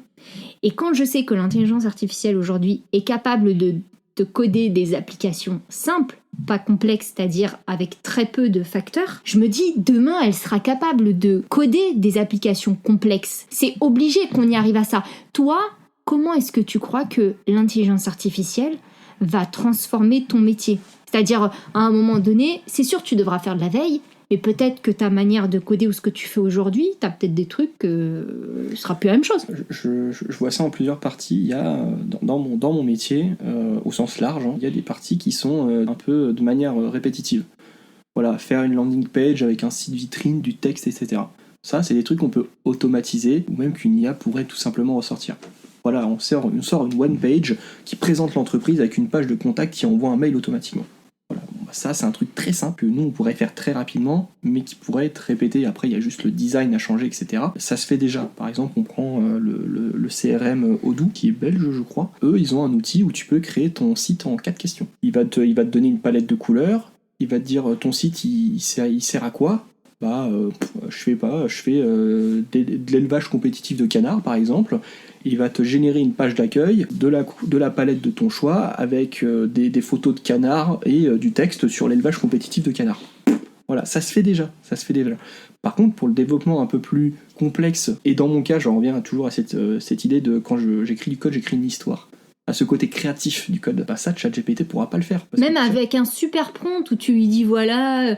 tu vois, parce que tout le monde, aujourd'hui, je vois un truc qui sort, mais ça pareil, j'ai pas compris. Donc ChatGPT est sorti en novembre 2022. Au mois de janvier, je voyais déjà des pubs partout sur LinkedIn, expert ChatGPT, pour en fait t'apprendre à bien faire un prompt. Ça veut dire que le prompt, donc tu dis à ChatGPT, voilà, t'es professeur des écoles ou t'es aviateur, tu dois faire ça, et en fonction du rôle que tu lui demandes d'interpréter, il va pas te répondre de la même manière. Si jamais tu le mets dans le rôle d'une personne créative, est-ce qu'il est pas capable de le faire ? Non, parce que ChatGPT, il n'invente pas. Il reprend, il synthétise des informations qu'on lui a données avant et il va te les ressortir d'une certaine manière. Donc en réalité, il ne va rien créer de nouveau. Il va rien créer de nouveau. Et on en revient à cette histoire de licence, on en revient à cette histoire de qu'est-ce qu'un langage de programmation. Parce que du coup, tu ouvres ta session de ChatGPT, tu veux faire un texte sur de l'aviation et donc du coup, tu vas fine-tuner ton ChatGPT en disant voilà, t'es un pilote d'aviation vieux de 30 ans, t'as piloté tel avion, et donc du coup, moi j'aimerais créer une histoire qui met en situation bien spécifique un avion bien spécifique, et donc du coup tu vas m'aider à construire cette histoire. Tu programmes entre guillemets ton IA à te répondre aux questions que tu vas lui poser pour écrire cette histoire. Donc du coup on va peut-être se poser à l'avenir, qu'est-ce qu'un langage de programmation ? Est-ce que c'est toujours le truc qu'on connaît nous aujourd'hui, PHP, C, assembleur, Java, etc. Ou est-ce que ça va aussi déteindre sur de l'IA générationnelle, quoi ? Est-ce que ça veut dire qu'aujourd'hui, par exemple, moi, j'ai pas... Enfin, je suis allée sur ChatGPT juste pour reformuler des choses ou des fois poser des questions, tu vois, et être potentiellement inspirée, voir si ça me donnait des idées et tout, sans jamais vraiment lui demander de produire un contenu pour moi ou de faire quelque chose à ma place. Mais est-ce que tu penses qu'à un moment donné, il faut aller plus loin et que je cherche à aller plus loin ? Parce que l'utiliser comme un assistant, je sais qu'il y a des RH qui l'utilisent en tant qu'assistant. Enfin, c'est très flou quand elles en parlent, je comprends pas, je vois pas... Moi, j'arrive pas à savoir en quoi ChatGPT peut m'assister. Parce qu'aujourd'hui, ce que j'en fais, c'est pas vraiment un assistant. Je vais te donner un exemple tout simple. T'as ton frigo, t'as des aliments dedans. Tu lui dis, voilà, j'aimerais, perdre un peu de poids parce que je me sens un peu ballonné en ce moment et j'aimerais ne pas être mal à l'aise quand je vais aller à la plage dans 3 mois. Tu vas lui donner les ingrédients de ton frigo et tu vas lui dire, commence par là. Il va te donner une liste de plats équilibrés que tu pourrais faire parce qu'il aura pioché les informations à droite à gauche. Et tu vas dire, ok, très bien, mais j'aimerais aller plus loin, j'aimerais que tu me fasses un planning dans la semaine. Et là, il va repenser la liste de plats à faire pour la semaine, en te disant, bah voilà, si t'achètes ça, ça et ça, tu pourras faire le plat du mardi, du vendredi, avec ces ingrédients-là en plus. C'est toujours dans cette vision d'assistana, ça peut effectivement... ça peut effectivement remplacer le nutritionniste. Ça le remplace pas, bien évidemment, parce que le nutritionniste va s'adapter à ton cas bien précis, avec tes infos de santé, etc. Mais ça peut répondre À des questions de base. à des questions de base. Pour certains métiers, effectivement, ça va carrément détruire des métiers entiers, ça c'est sûr. Comme quoi, par exemple, tu penses à quoi ? Là, comme ça... Peut-être le chatbot va perdre son job. Je pense, hein. Alors, oui, effectivement. Le jour où, par exemple, on aura mis en place des vrais textes de loi pour la conduite autonome, bah, le métier de taxi, potentiellement, il va être rudement mis à l'épreuve. Mais est-ce que tu penses que les êtres humains pourront faire confiance ? En tout cas, moi, de notre vivant, je pense que jamais, les gens feront assez confiance À une voiture sans pilote. Moi, personnellement, je pourrais pas. Et pourtant, l'humain est le premier à commettre des erreurs au volant. Mais faut avouer quand même que ce serait une évolution certes technique, sociétale, mais surtout culturelle. Notre génération et nos parents et nos grands-parents, eux, c'est sûr, ils ne vont pas avoir une confiance absolue en l'IA. Ça, c'est sûr. Par contre, la génération qui viendra après, celle qui commence déjà à tricher là pour faire des dissertations sans aucune honte, elles, peut-être celles d'après, seront plus susceptibles à faire confiance à l'IA. Après, pour en revenir par exemple au sujet de la conduite, oui, il y a des sujets qui sont super importants. Qu'est-ce qui se passe si dans une situation où il y aura obligatoirement des morts, quel choix doit faire la voiture ? Est-ce qu'elle doit renverser la vieille personne ou est-ce qu'elle doit renverser la femme enceinte, par exemple ? C'est des questions que l'IA devra répondre, sur lesquelles il y a déjà eu des études, des enquêtes à ce sujet-là, sur lesquelles, il n'y a pas de bonne réponse à ces trucs-là, mais il y a tant de pourcentage de la population qui réagirait comme ça, d'autres pourcentages qui iraient renverser, la vieille dame, ou un autre qui préférait carrément sortir de la route et se suicider. Il n'y a pas de bonne réponse. L'IA devra répondre à cette question-là, mais ça sera aux humains de lui apprendre. Donc il y a des cas où on ne pourra jamais faire confiance à l'IA, ça c'est sûr, mais dans plein d'autres cas, on pourra lui faire confiance. Si par exemple t'es en primaire, tes parents sont pas souvent là, t'aimerais que quelqu'un relise ton exercice de maths pour voir si t'avais bon, écoute, tu lui donnes ton exercice de maths, ce que tu as fait, et l'IA va te dire ok très bien, là t'as faux, et il va t'expliquer pourquoi. Donc ça peut remplacer par exemple le prof particulier à l'école. Ça peut être des trucs comme ça. Après, il y a toujours ce sujet de, au bout d'un moment, l'humain a besoin de social. Donc oui, il pourra lui faire confiance à 100%, mais il y a un moment, ce serait bien d'avoir une personne à côté pour l'aider. C'est ça ma vision. Moi, personnellement, je pourrais jamais faire confiance. À l'heure d'aujourd'hui, je pourrais jamais faire confiance 100% à l'IA. Elle est beaucoup trop jeune. Mais les prochaines générations, quand l'IA aura bien évolué, qu'elle pourra nous faire le café le matin avant notre réveil pour qu'on le prenne exactement à la bonne température, etc. Oui, bah effectivement, dans 2 générations, si c'est le cas, bah oui, ils feront confiance. C'est comme ça. Mais c'est parce qu'on aura commencé suffisamment à l'entraîner pour ça. Quand tu parles de ça, ça me fait penser à Alexa ou Google Home, qui sont vraiment des appareils. J'ai été très déçue, moi, par ces trucs-là. bah- Je m'attendais à un truc vraiment genre futuriste et tout. Et en fait, j'ai pas vu la différence entre Alexa ou Google Home et Siri. Dans Tu vois une vision utopique, ça serait Jarvis dans Iron Man. Voilà, la météo c'est ça, tu peux aller faire ton jogging à tel endroit, etc. Et même plus loin, en fonction de ton planning, je t'ai même préparé un parcours pour que tu ailles manger à tel resto parce qu'il a l'air sympa et que je pense qu'il va t'intéresser. Il y a même la dimension commerciale derrière pour les entreprises qui feront tourner ces IA. Le futur utopique, c'est ça. Après, ça soulève d'autres questions. Ça voudrait dire que l'IA connaît tout de toi. Au risque de se faire hacker et que tout le monde sache tout de toi. Oui, voilà. Après, c'est pareil, c'est une question d'éducation, de comprendre qu'est-ce qui est important pour nous, qu'est-ce qui doit rester dans notre jardin privé et qu'est-ce qui peut être publiquement donné, quoi. Par exemple, moi, mon prénom, je peux le donner publiquement. Par contre, mon adresse physique, je le donnerai pas à une IA. Ça, c'est sûr. Les gars de la tech, je les ai toujours un peu admirés. Il y a ce truc de tous ceux qui sont de ta génération, et même ceux d'avant, où il y avait ce côté très éthique, avec beaucoup de valeurs, pas naïf, mais en tout cas très... on découvre... un peu comme un enfant, tu vois, et je trouve qu'avec l'évolution au fil des années, ça s'est un peu perdu, et notamment sur les nouveaux devs qui apparaissent. Quand je leur dis est-ce que t'as des projets perso et qu'ils me disent bah non, limite je suis déçue, tu vois, parce que j'ai tellement été habituée où il y a des gens qui me disent j'ai codé un mini Mario, ou des fois ils me sortaient des trucs de dingue, tu vois, et j'étais en admiration, je me dis waouh, les mecs, franchement, et puis ils sont passionnés. Il y avait ce truc là qui te prenait un peu au cœur. Limite, c'est devenu un truc bateau. Il n'y a plus ce côté étoile dans les... tu sais, comme dans tous les trucs nouveaux, tu vois. Il n'y a plus le côté waouh. J'ai l'impression que ça perd un peu de sa valeur. Cette évolution de la tech, toi, t'en penses quoi ? Avant, il y avait beaucoup de passionnés parce que c'était un milieu qui était pas vendu, pas présenté comme l'Eldorado. C'était le métier de développeur, c'est des gens, quand ils parlent, on comprend rien, ils parlent une autre langue, quoi. Et il y avait dans l'imaginaire collectif cet homme enfermé dans sa cave devant plein d'écrans d'ordinateur devant lui. C'est ça, alors qu'en fait, moi, ma vision de développeur, oui, effectivement, je suis l'ado qui reste enfermé dans sa chambre, mais ma fenêtre à côté, elle était ouverte, qui projetait un énorme reflet sur mon écran qui me gênait, mais voilà, quoi, j'étais pas le barbu en caleçon dans sa chambre. Non, j'étais pas du tout ce truc-là. Aujourd'hui, on a l'impression que ça a disparu parce qu'il y a beaucoup plus de gens qui se sont dit oui, cette branche-là, pourquoi pas.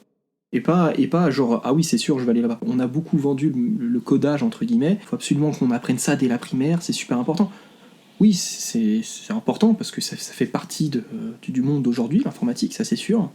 Mais de par l'arrivée de candidats qui ne viennent pas par passion, mais par business. Parce que toi, tu y es allé par passion, comme beaucoup. Mais aujourd'hui, les gens vont dans le secteur du numérique parce qu'il est porteur, avec des débauchés, qu'ils y voient des salaires attractifs, moins aujourd'hui qu'il y a 10 ans, certes, mais aussi parce que les postes télétravail ou en full remote sont majoritairement dans ce secteur-là, et qu'il est plus facile d'être en freelance quand tu travailles dans le secteur du digital, numérique, que dans un autre. Aujourd'hui, quand tu veux être à ton compte, soit t'es coach, soit t'es dans la tech, en fait. Il y a ce truc-là. Effectivement, du coup, on a l'impression que ça perd sa saveur, mais si on cherche bien, on trouve. Hein. Moi, par exemple, les 2 personnes que j'ai dans mon équipe, le petit dernier, là, Nicolas, il est passionné, ça se sent. C'est moi il y a 5 ans. Voilà. Je le dis honnêtement, c'est moi il y a 5 ans. Faut juste chercher. Ouais, mais vous n'êtes pas visible. Non, c'est pas qu'on n'est pas visible. Les méthodes de recherche ont changé, elles se sont standardisées parce qu'il y a beaucoup plus de candidats, du coup on peut prendre beaucoup moins de temps, et donc du coup on va pas chercher cet aspect-là, on va chercher par mots-clés. On en revient à ce que j'ai dit tout à l'heure, on recherche par mots-clés.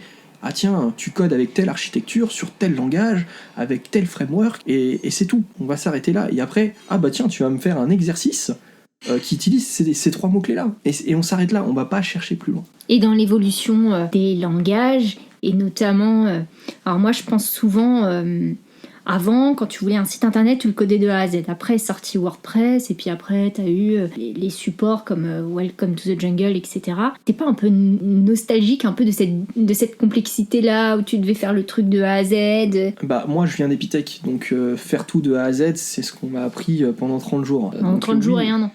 ouais, entre 30 jours et 1 an, effectivement. Donc oui, effectivement, il y a cet aspect-là. Après, réinventer la roue, c'est pas forcément une bonne idée par moment.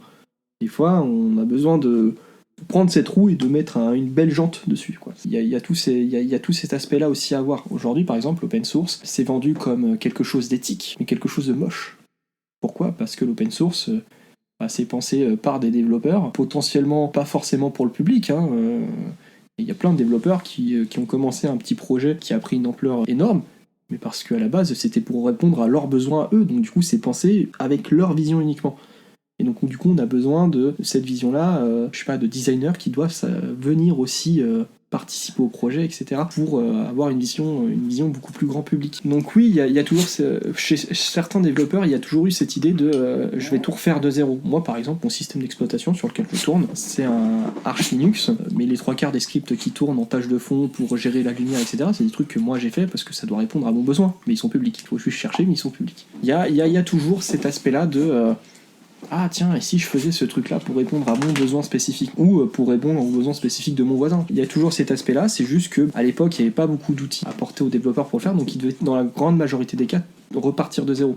Aujourd'hui, il n'y a plus trop besoin. Si aujourd'hui, par exemple, j'ai besoin de faire un site parce que je commence à faire de l'import-export de pots de miel, par exemple, il me faut un truc qui fasse de la gestion de stockage, je ne vais pas recoder un site qui fait de la gestion de stockage. Je vais prendre un CRM comme Odoo, je vais inclure le module de gestion de stockage, ou alors je vais prendre un WordPress avec le plugin qui va avec. Ça peut être aussi la même chose. Ça reste de la programmation plus haut niveau, quitte à ce que ça se fasse uniquement au clic, mais ça reste quelque chose qu'on programme. On le programme pour répondre à un besoin. Et puis à un moment donné, si jamais on veut innover et avancer, il faut aller vite et pas à chaque fois repartir de zéro, quoi. C'est ça, c'est comme le no-code. Le no-code, c'est très bien pour faire des prototypes, notamment pour des personnes qui savent pas coder. Par contre, le jour où il faut commencer à industrialiser ce truc-là pour que ça devienne rentable et qu'on commence à le personnaliser aux besoins spécifiques de l'entreprise, là, il faut mettre les mains dans le cambouis. Donc du coup, il faut forcément embaucher des développeurs ou des ingénieurs ou, dans le cas de PayFit, il faut aussi embaucher des experts en paye. Comment est-ce que tu progresses, outre de faire la veille? Alors moi, je suis développeur, mais je gère un peu aussi les décisions techniques que mon équipe va prendre. S'il y a un désaccord, le dernier à avoir le dernier mot, c'est moi. Bien évidemment, je suis pas un dictateur. Si les deux devs disent bah non, il vaut mieux faire comme ça, ok, très bien, on va faire à votre méthode. Comment est-ce que je progresse ? En faisant évoluer mes relations avec, tout simplement. Parce que la veille, c'est une sorte de progression, mais pour moi, c'est une progression dite transparente, parce que c'est un truc que j'aime bien faire. Donc du coup je vois pas le temps passer dessus. La preuve, j'étais incapable de donner le chiffre tout à l'heure par rapport à ça. Donc du coup ma progression sera sur l'aspect collaboratif. Donc, tu progresses avec les autres, en gros. C'est ça. Ensuite, dans la progression plus personnelle, je t'ai parlé à de nombreuses reprises du Rust. Pour moi, le Rust est un excellent langage. Même si je sais que je vais pas en faire professionnellement, je vais quand même apprendre le Rust pour travailler certains aspects que je vois dans mon métier. Donc t'as assouvi ta curiosité, quoi. C'est ça, je vais chercher, je vais continuer à apprendre. Ce que j'ai appris à Epitech ma première année, c'était apprendre à apprendre. Et au final, c'est un truc merveilleux parce que tout te paraît accessible. Si par exemple demain j'ai envie de devenir, mécanicien, je sais comment je sais pas comment je vais pratiquer, parce que je vais pas pratiquer sur ma voiture, je suis pas fou, mais je sais comment je vais commencer mon apprentissage. Parce que j'aurais appris de moi, comment je vais apprendre le plus facilement. Il faut de la pratique, donc du coup il faudra que j'aille trouver une voiture sur laquelle je peux faire de la mécano sans potentiellement causer des accidents. Voilà, je sais comment je vais devoir apprendre ce nouveau métier-là. Pour moi, la progression, elle passe par ça. Optimiser cette phase-là. La deuxième chose qui me permet de voir que je progresse, je suis un fou de l'automatisation. Si je peux automatiser une tâche qui me fait gagner 10 secondes dans ma vie 10 fois par jour, je considère que j'ai progressé. Est-ce que tu trouves que c'est plus facile aujourd'hui de créer des choses, de coder, qu'il y a 10 ans en arrière ? Alors bien évidemment, tu as plus d'expérience, mais étant donné que ça évolue, est-ce que tu dirais que c'est plus facile ? C'est plus accessible. Okay. Donc, d'une certaine manière, si c'est plus accessible, c'est plus ouvert, il y a beaucoup plus de gens, donc on peut poser plus facilement des questions. Je vais pas parler de Stack Overflow parce que j'ai mon avis bien tranché là-dessus, mais aujourd'hui, j'estime que c'est beaucoup plus simple d'apprendre. Par contre, il y a un piège, notamment avec l'arrivée des intelligences artificielles, c'est tu peux avoir l'impression d'avoir appris quelque chose, mais ne pas comprendre ce que tu fais. Tu vas commencer à coder, ok, tu auras appris la syntaxe, la grammaire, etc. Parce que l'IA existe, parce que ChatGPT peut te mâcher énormément le travail, tu vas oublier la partie algorithmique et créatif de ce métier-là. Voilà, il faut organiser son code d'une certaine façon. ChatGPT m'a sorti un algo, mais il peut aller beaucoup plus rapidement en modifiant telle approche. Et ça, c'est des trucs qui sont très importants. Donc oui, c'est plus simple, mais c'est aussi plus simple de tomber dans ce piège qui est de j'ai l'impression d'être un très bon développeur, alors qu'en fait non, tu es juste un développeur encore trop jeune, parce que tu t'es trop reposé sur l'IA par exemple. Et le fait que les langages évoluent, que les frameworks apparaissent, etc., est-ce que ça a vraiment du sens à un moment de dire je suis expert sur un langage ou sur un framework ou sur n'importe quoi? Alors on peut, moi la vision que j'ai des frameworks, c'est la vision que j'ai au global de JavaScript, c'est dès que tu as un mec qui est pas content sur l'évolution d'un framework, et il va en faire une copie parce qu'il a le droit, la licence le permet, et il va commencer à développer à sa façon dessus. Et c'est ce qu'on appelle un fork. Dans le monde du JavaScript, j'ai toujours cette vision, elle est peut-être fausse, ou peut-être vraie, parce que c'est la vision de chacun, mais moi j'ai l'impression que par exemple dans le monde du JavaScript, dès que t'as quelqu'un qui est pas content, il va faire un fork. C'est quoi un fork? Un fork, c'est tu copies le projet open source. Par exemple, je viens d'inventer Angular. Et Angular qui est un framework pour faire des sites web. J'attire une certaine communauté parce que Angular c'est cool, et je continue à le faire évoluer. Normal, parce que Internet évolue. Il y a un changement que je vais mettre en place, et ce changement va pas plaire à un développeur. Et ce développeur va dire moi je suis pas content, même si tout le monde me dit que j'ai tort, je vais partir de ce projet-là, je vais plus bosser dessus, je vais cloner votre projet, je vais le copier, et moi je vais faire mon changement à moi dessus. Et à partir de là, je vais créer ma branche de ce Angular, mais avec ma vision à moi. C'est ce qu'on appelle un fork. C'est on copie le projet, on modifie une brique, après est-ce qu'on le ramène dans le projet principal ou pas, ça c'est la question. Un fork c'est ça, c'est genre on copie le projet, on le modifie, on apporte notre modification dessus. Et admettons, ce développeur, il dit moi j'aime pas l'évolution d'Angular, je vais forker d'Angular et je vais le renommer en React et ça sera comme ça. Alors, dans les faits, c'est pas du tout ça, mais c'est vraiment pour vulgariser. Moi, j'ai cette vision-là du monde du JavaScript. Ce qui fait que tous les 6 mois, ça changeait du tout au tout. C'est qu'il y avait la communauté de JavaScript a beaucoup grandi d'un seul coup. Et il y a beaucoup de visions qui sont rentrées en collision et qui du coup a explosé. Ça a créé énormément de frameworks, mais dans ce lot de frameworks, il y en a qui sont quand même restés historiques. Angular, React par exemple, parce qu'ils sont très réputés, ils sont très robustes, ils sont maintenus par des très grosses boîtes derrière, Meta, Google par exemple. Il y a toujours cet aspect-là dans l'open source de je suis pas content, je vais copier le projet et je vais apporter ma vision des choses. Dans un cas plus large, le langage D, qui était censé remplacer le langage C, a subi ce phénomène-là. Le langage D a commencé à être mis en place, et il y a un développeur qui a dit « Moi, je suis pas d'accord avec la vision du D, donc du coup, je vais créer mon langage D à moi. » Et donc du coup, pendant des années, le langage D a été scindé en deux. Ce qui a détruit le langage D, et ce qui a laissé l'opportunité au C++ d'apporter une surcouche supplémentaire au C. Là où le D était censé le remplacer. Aujourd'hui, ça évolue beaucoup. Il y a toujours cet aspect-là, un peu moins parce que le web et la tech au sens large, c'est plus les petites entreprises, les petites startups qui évoluent à droite à gauche, qui s'ouvrent, qui se ferment, etc. Aujourd'hui, on se repose beaucoup sur les GAFAM et les Natou. Les quoi, t'as dit Natou. C'est quoi les Natou Netflix, oui. Airbnb, Tinder et Uber, qui sont de très grosses boîtes qui apportent beaucoup au monde du développement. Le truc, c'est qu'Internet, c'est une énorme toile, à l'époque, qui était ouvert à tout le monde, mais aujourd'hui, tout le monde utilise les mêmes services. Si tu parcours ton historique Internet, tu verras que tu as 5 grands sites qui vont ressortir grand maximum. Tu vas avoir du Google, tu vas peut-être avoir du Facebook et du Instagram. Et moi, dans mon cas, j'ai Google, j'ai Stack Overflow, j'ai ChatGPT et j'ai 2-3 sites tech. Voilà. Okay. Voilà, donc tout le monde se regroupe vers les mêmes entreprises. Donc il y a moins cet aspect de il y a un framework tous les 6 mois qui sort. Oui, c'est le cas, mais ça se voit beaucoup moins qu'avant parce que tout le monde utilise la même chose. On va arriver vraiment sur les questions de la fin là. Quelles questions est-ce que tu n'aimerais pas que je te pose ? Les questions que j'aimerais pas qu'on me pose, que tu vas forcément me poser bien évidemment. Et à laquelle tu vas forcément ne pas me répondre, bien évidemment. Si, je peux peut-être te répondre, mais alors là, ça va dépendre uniquement de mon avis personnel. Est-ce que c'est bien aujourd'hui d'être développeur ? C'est une question que je pouvais facilement répondre il y a 5-10 ans et qu'aujourd'hui je ne pourrais pas répondre parce que je ferais fuir plus d'un. C'est-à-dire, il y a 5-10 ans, tu dirais oui, c'est bien. Il y a 5-10 ans, je dirais c'est un monde de fous. On rencontre des gens passionnés, les entreprises ne jurent que par nous. Parce que c'est bien qu'on ne vende pas, c'est nous qui faisions le produit. Aujourd'hui, c'est plus le cas. Aujourd'hui, j'ai l'impression que le monde de l'entreprise, c'est les commerciaux, et encore pas trop, le marketing surtout, et les managers. C'est eux qui font avancer le monde, apparemment. Mais bon, sans les commerciaux, sans les ingénieurs qu'il y a derrière, il n'y a pas de produit, donc je comprends pas. Moi, aujourd'hui, j'ai ce sentiment que être développeur, c'est être l'employé de l'usine Ford à l'époque du Fordisme. Ah ouais. C'est ça ma vision d'aujourd'hui du tech. J'espère très sincèrement que c'est qu'une mauvaise passe et que c'est parce que tout le monde s'attend à une crise en 2024-2025. Tout le monde s'attend à une crise Oui, moi, dans ma tête, en fait, le truc, c'est que pendant des années, les entreprises tech, elles explosaient, elles brassaient beaucoup d'argent sur un produit qui n'était pas forcément fini. Et là, on rentre dans une phase où il y a beaucoup de grosses boîtes qui licencient, comme Google ou Microsoft, par exemple, parce que ce temps-là est révolu. Les banques en ont marre d'accorder beaucoup trop d'argent à ces boîtes-là, qui ne sont pas forcément rentables à tous les niveaux. Par exemple, YouTube, pendant des années, bien que YouTube ait brassé beaucoup d'argent, pendant des années, YouTube n'était pas rentable. Et pourtant, ils donnaient de l'argent aux maisons de disques, ils donnaient de l'argent aux créateurs de contenu, etc. Mais alors qu'ils gagnaient pas d'argent, ils étaient à perte. Aujourd'hui, YouTube, il y a très récemment, il y a quelques années maintenant, mais ils sont arrivés à un stade de rentabilité à 0, alors qu'avant ils étaient dans le négatif. Ça a marché pour certaines boîtes, mais malheureusement il y a beaucoup trop de boîtes qui ont profité de cet effet-là. Et aujourd'hui les banques, les assurances, ce genre de trucs, ils sentent qu'il y a un truc qui va mal se passer, ils n'ont pas envie de redéclencher une crise mondiale, et donc, du coup ils sont plus réticents, beaucoup plus prudents, etc. Et c'est ce qui fait qu'aujourd'hui les entreprises, notamment les GAFAM, préfèrent rationaliser, arrêter de faire trop de recherche et se concentrer sur ce qui est rentable.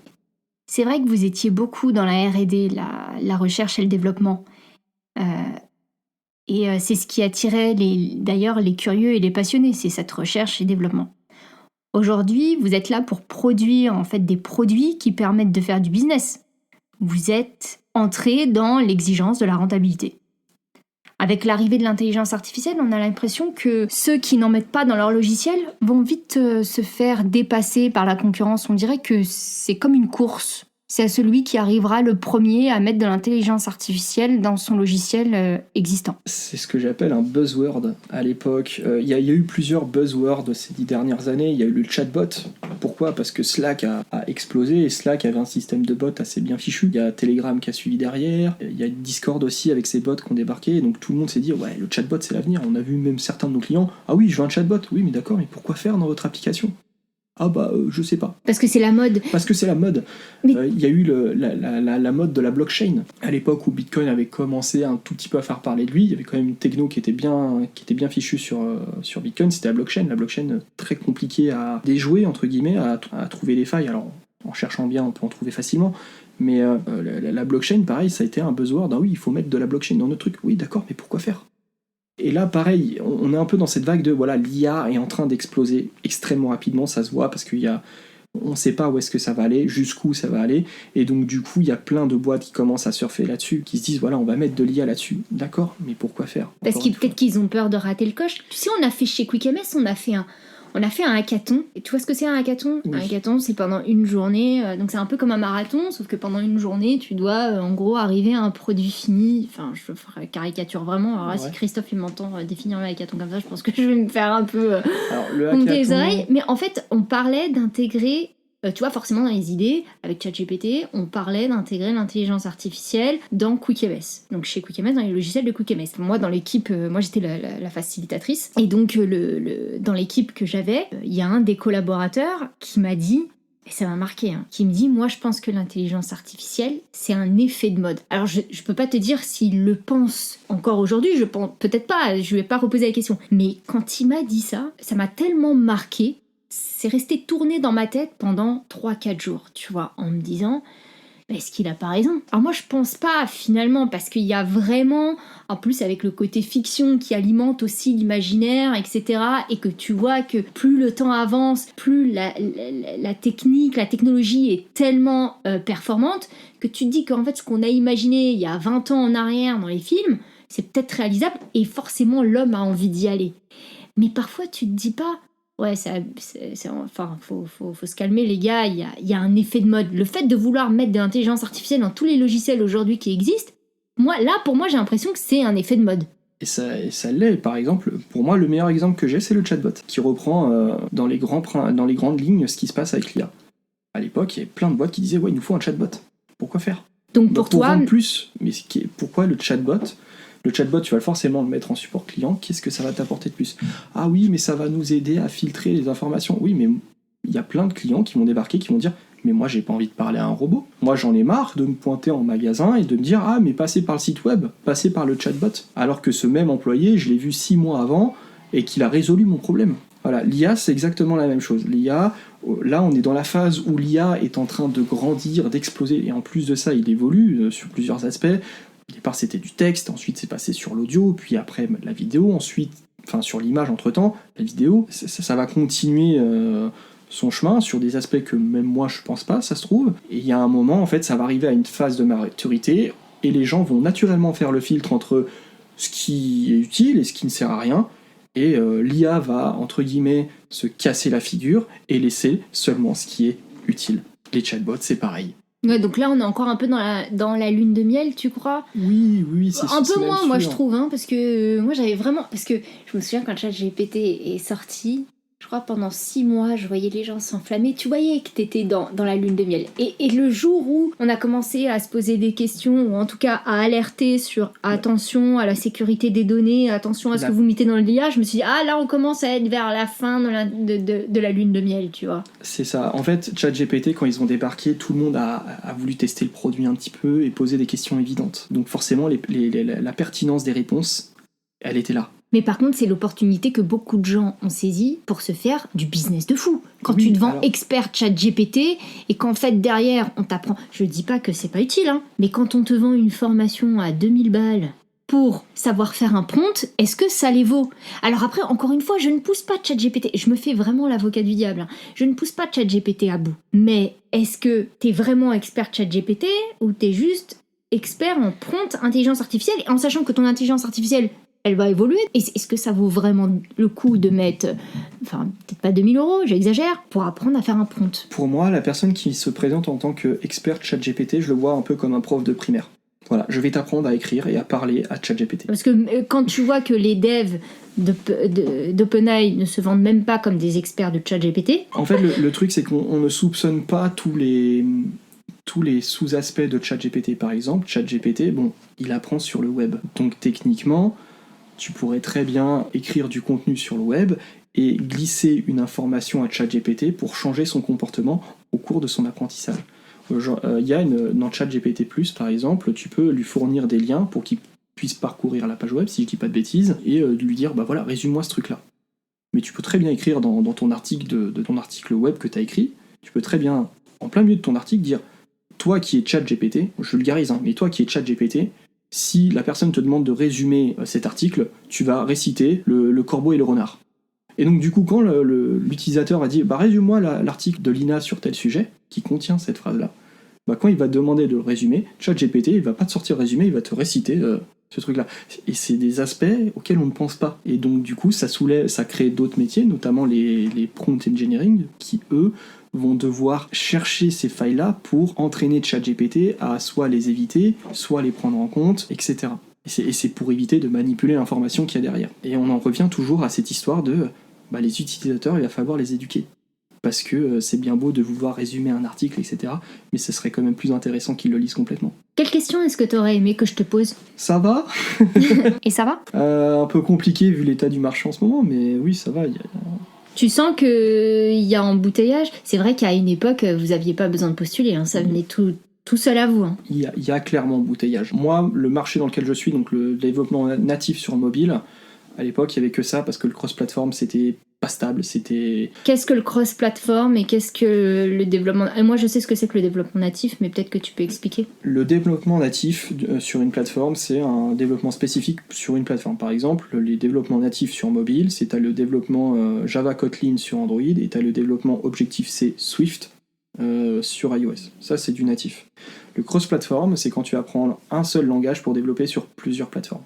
En l'occurrence, par exemple, sur le mobile, t'as du React qui est une sorte de framework JS très poussé, et t'as aussi par exemple Flutter qui est un langage à part, qui sert à faire du web, qui est développé par Google, mais qui sert aussi à faire de l'iOS, l'Android et pourquoi pas du desktop et du web au passage. Ça, c'est du cross-platform. Il y a 10 ans, ces trucs-là, c'était commence à être recherché, mais c'était pas ouf. Il y avait plein de problèmes, etc. Ça a eu le temps de se démocratiser. Mais moi qui suis resté faire du natif pendant 10 ans, maintenant que je commence à rechercher, à changer de travail, je me rends compte que aujourd'hui, pour faire du natif, il faut avoir un truc spécifique en plus. C'est-à-dire Dailymotion ou YouTube par exemple, eux ils restent sur du natif parce que le player en tant que tel sur le téléphone est un outil extrêmement complexe.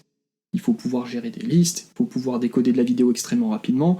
Dans le cadre du streaming par exemple, il faut pouvoir télécharger la vidéo, le son, valider que la donnée n'est pas corrompue et l'afficher à l'écran dans un temps de latence assez court. Donc du coup il faut un truc extrêmement rapide et robuste. Ça tu pourrais pas le faire avec du cross-platform, du moins tu pourrais pas arriver à ce niveau de performance. On n'en est pas au point de coder un jeu vidéo qui lui serait codé en C++, mais il y a quand même cette exigence là et on reste quand même, dans certains cas, assez proche de ce que pourrait te fournir le téléphone. Le cross-platform va rester beaucoup plus haut niveau. Il va pas pouvoir faire ça. Il va pouvoir le faire dans une certaine mesure, mais il pourra pas l'optimiser facilement, en fait. Pour les principaux business de ce monde, oui, effectivement, le cross-platform, c'est plus rentable. T'as une équipe pour plusieurs plateformes, ça, c'est du pain béni pour l'entreprise. Mais pour moi, qui fait quelque chose de plus bas niveau, entre guillemets, du coup il faut que j'ai une spécificité en plus. La gestion, du matériel du téléphone, NFC, empreinte digitale, caméra, en termes bas niveau, parce qu'on a besoin d'utiliser ces outils de manière très précise. Effectivement, c'est mieux en natif.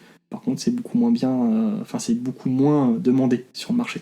Donc le marché a été un petit peu, le marché d'Android et iOS a été un petit peu grignoté, un petit peu beaucoup même grignoté par le cross-platform parce que c'est plus rentable. Donc pour moi c'est un peu plus compliqué. Mais tu pourrais faire autre chose que du dev mobile ou c'est vraiment parce que c'est ce que tu veux faire? Je pourrais faire autre chose, mais il faudrait que le projet m'intéresse énormément. Ah oui, c'est vrai qu'avant c'était le projet qui vous motivait. En fait, ce qui fait qu'on arrivait à vous convaincre, c'était le projet. C'était même pas genre le salaire, l'ambiance. Ok, c'est quoi le projet? C'est ça. Vous utilisez quel techno?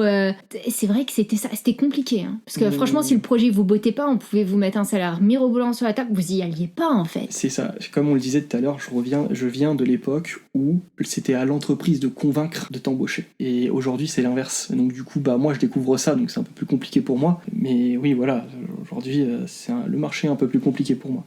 Beaucoup plus simple pour d'autres, mais c'est le marché du travail, quoi. Aussi avec beaucoup d'humilité, mais est-ce que c'est pas aussi compliqué? Peut-être parce que pour toi, les projets sont peut-être aussi moins intéressants, parce que t'es plus sur de ce que je sais, c'est que toi, t'aimes la complexité, t'aimes la partie algorithmique, t'aimes chercher...